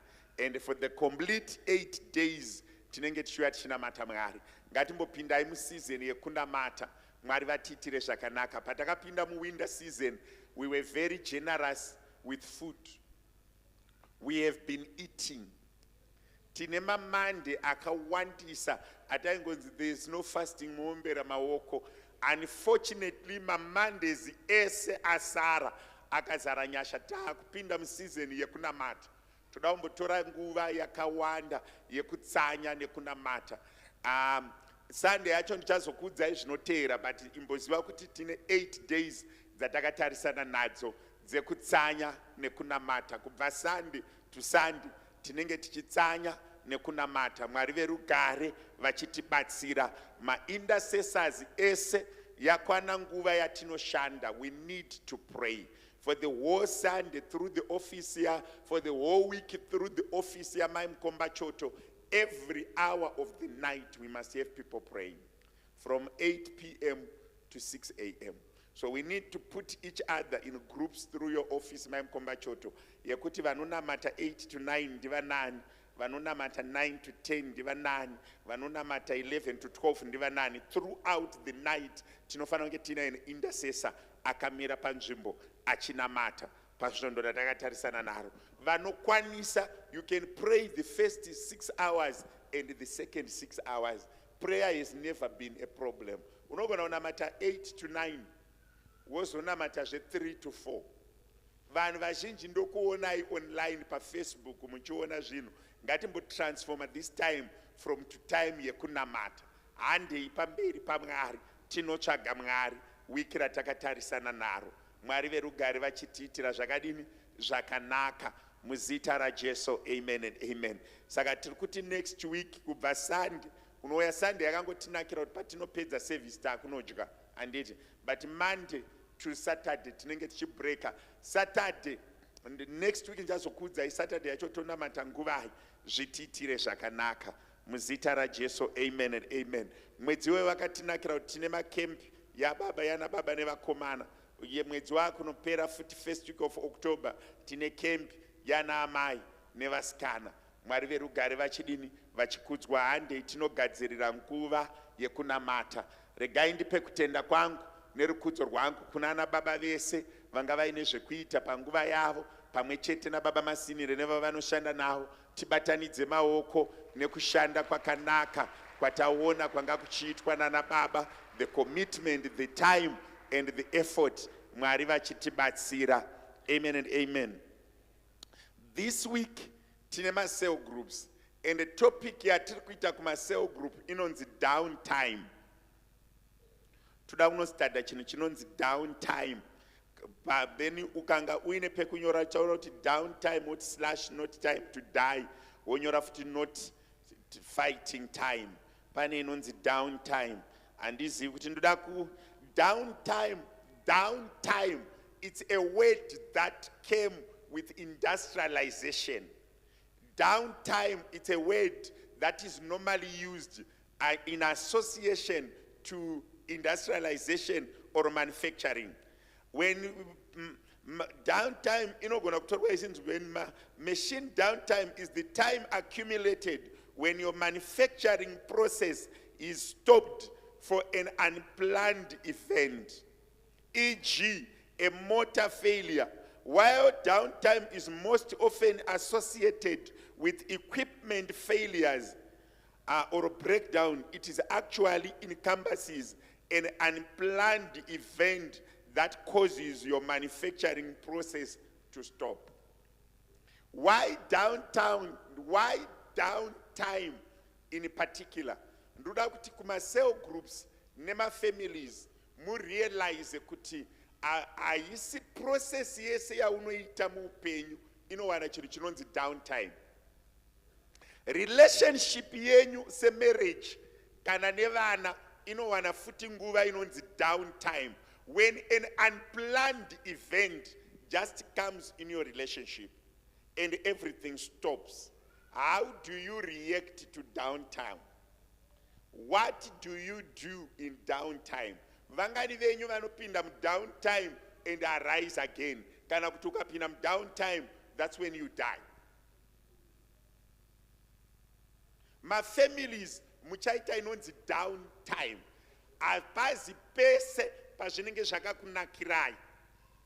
Pane nguva yekuti an unplanned thing chinongouya chobva chati pamberi penyu bwa zvatovharana.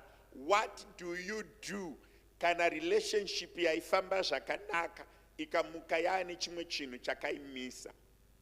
What do you do marriage yenyu ikamuka ine downtime? What do you do kana kutenda kwenyu kukamuka kuine downtime?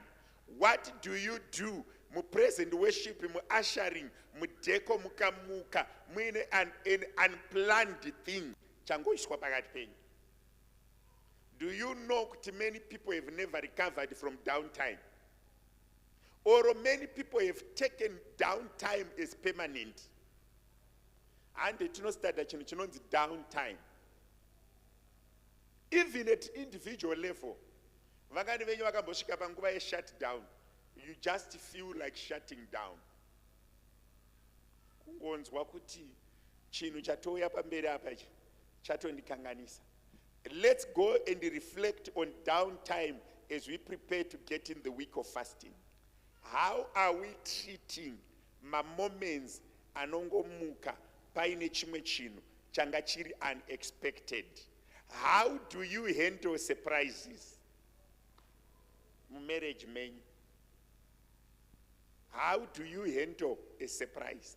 Zvamunoro handiti kune zvinhu zvatinoplana kuti tikasvika apa tosangana neichi, tikasvika apa tosangana neichi, but surprise, how do you handle a surprise? And hakuna unondiudza kuti hamuchifi makasangana nesurprise.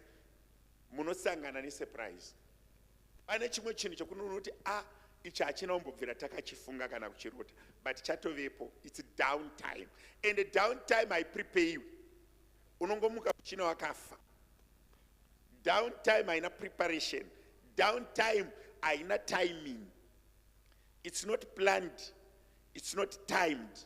It's not expected. How do we treat my downtime? At individual level, at marriage level, at group level, at my relationships at now, my cell group, and I'm not so called Zeranyai, my cell group. Even kana in a relationship, my families, imbono garai pass, muone kuti how have you treated my past downtime? And how are you going to treat my future downtimes?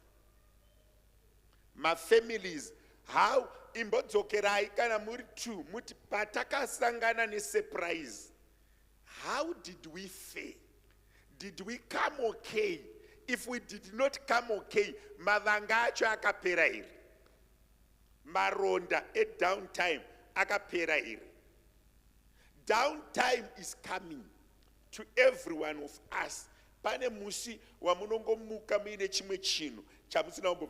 Unoza kuti ndakambosangana nevamwe couple, ndine couple yandaibatsira referred from the United States. Vakangomuka vachirealize kuti their only daughter is 4 months pregnant. Downtime, the daughter didn't want it. The parents were not expecting it. It's a downtime. Reality, numbitoripo. Ndiye ega mwana wa minai. Ndimai vakatadza here. Ndibaba vakatadza here. Ndiana akaita mistake. Ndiana aita zvinizvi. How do we go forward? Permanent injury, masangana nayo. Vamwe vanozvisungirira. Vamwe vanotaka kunetsana ivo. Downtime inokuvadza. How do you treat a downtime? Vana baba nana mai, vakomana nevasikana, my teenagers, youth, downtime comes to everyone. Even in our faith, downtime comes. Boom, kutenda kwenyu kwaedzwa, muchabuda chechere, mucharamba Mwari here. How did we treat my past times? How are we going to treat How did we treat my past down times? How are we going to treat my future down times? Ndadzokora ndoda kuti tinozviita kuma-cell groups, ndoda kuti tinozviita at family level, ndoda kuti tinozviita at marriage level, ndoda kuti tinozviita at individual level. How am I going and how did I treat a downtime? Vamwe venyu mune ma-heartbreak that emanates from my downtimes that you have never recovered. When you woke up one day, what you thought was working, it was not working. Downtime is not death. Downtime is not a fighting time. It's a time to resolve. Ndaivaudza ndikati, alright, mwanani pamuviri ndiye one waminayi. Time to embrace a grandchild in very unexpected circumstances. Imimi wacho sababa na mai masara muri sei. Imi se vabereki vemwana masara muri sei. Pa downtime. And my cell groups, my cell leaders, ndichakupai my scriptures, but don't be limited to my scriptures. Let's go and research our downtimes. Ukafuma mangwana basa rakapera, unexpected. Basa rapera endai kumba. Are you going to victimize the children? Are you going to kick the children? Are we going to spit at people? How are you going to treat a downtime? Watongofuma mangwana una capacity ya kubadara rendi bondi kana mota. How are you going to react out of it? Downtime. Boza muna aripatuze newe kuti downtime. How do you react? And I know Psalms chapter number 9, verse 9 to 10. Psalms 145, verse 9. Psalm 62, verse 5 to 8. Can I come again? Psalms 9, 9 to 10. Psalms 145, verse 9. Psalm 62, 5 to 8. But you can go and use Mr. Google or Sekuru Google or Mbuya Google to give you my downtime, my past experience. Kuneva my businesses, go and research kuti mamwe my business people, pavakafuma business rakavara, how did they manage it? Kuneva my challenges, let's just go and check kuti downtime, manage was say. But ndo topic yatikufamba nayo kuma cell groups, downtime. Munonoita at family level. Be honest to each other. Manya mungandi mambo shandiswa kare. Kana makatsamwa mungoenderera mberi kutsamwa. Kumbonobvunza nyamunga kuti bati musuya yo waida undirowa kana kuti wakandirowa. Waifana undirowe. What happened to that day? Paya pataka receive a message yakati. How did we do it? Was it the best thing that we did? If we didn't do it the best way, how do we do it next time? If we are encountered by a surprise of a negative thing. Downtime will never be positive. It will always be negative.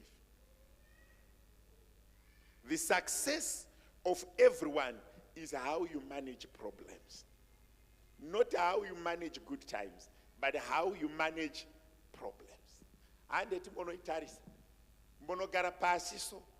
Wopfunza sanyamawe. Kuti iwewe ke. Zuari ari apa waipopota. Why were you supposed to scream? What were the after effects? Downtime. Self-introspection as we prepare into fasting. Vanababa ande tino daru. Also, downtime is not time to fight, not time to die. It's downtime. Zvinoreva kuti down, zvinoreva kuti chinhu ichocho chinogona kungonzi up. Vangani venyu vanoita magetsi. You can switch down the plug or we can switch up the plug. Nepanguva ye downtime, it means you're already down. You need to switch it up. How do we switch up in a downtime? And it's no, ndongo tutore wiki rose uchifungane zvazvo. the more you are able to meet challenges, the better your success and your establishment. Andika, Mwari verugare vatitire zvakanaka. Vanga vachirekodha ndofunga zviri clear. Ndimbonodzokorora mavhesi anga achitaurwa nabanana baba nenyaya dzanga dzichitaurwa nana baba. Panewo pamwe pandanzwa pekuti Loti haana kuona kuti mukadzi wake aita chiuru chemunyu akangoenda anga asingatendeuki.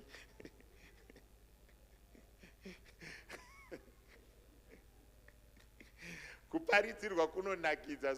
Ndiri kufunga ndasvika, ndiri kuti mudzimai tasvika kwatanzi tibude ndotaridza ndoona mukadzi hapana. Ina handizivi kuti asara chiri chiuru chemunyu.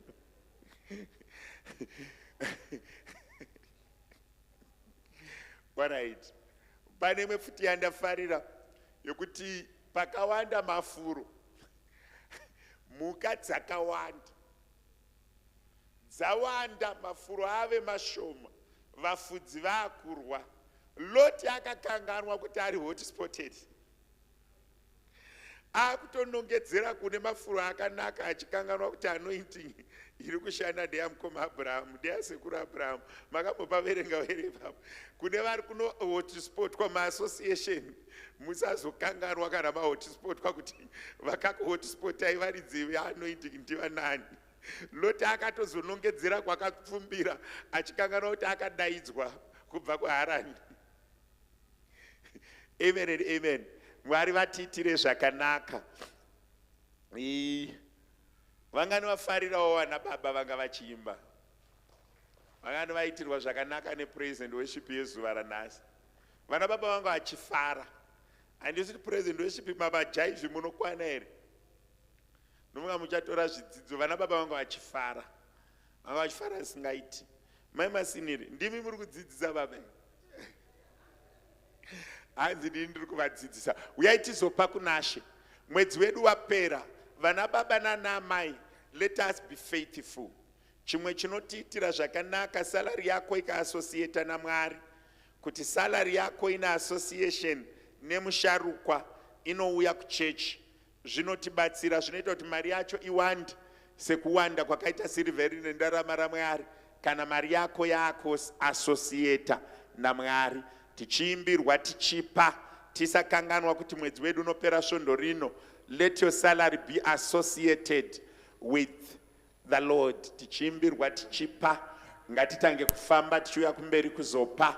Mwari verugare vachikudzwa. Kana maropafadzwa, regai kuzokanganwa kutenda Mwari. Kutenda Mwari. Kana maropafadzwa, regai kuzokanganwa kutenda Mwari. Musakanganwa kutenda Mwari. Kanganwa kutenda Musakanganwa kutenda Mwari. Kanganwa kutenda Musakanganwa kutenda Mwari. Musakanganwa kutenda Mwari. Musakanganwa kutenda Mwari. Musakanganwa kutenda Mwari. Musakanganwa kutenda Mwari. Musakanganwa kutenda Mwari. Musakanganwa kutenda Mwari. Musakanganwa kutenda Mwari. Musakanganwa kutenda Mwari. Musakanganwa kutenda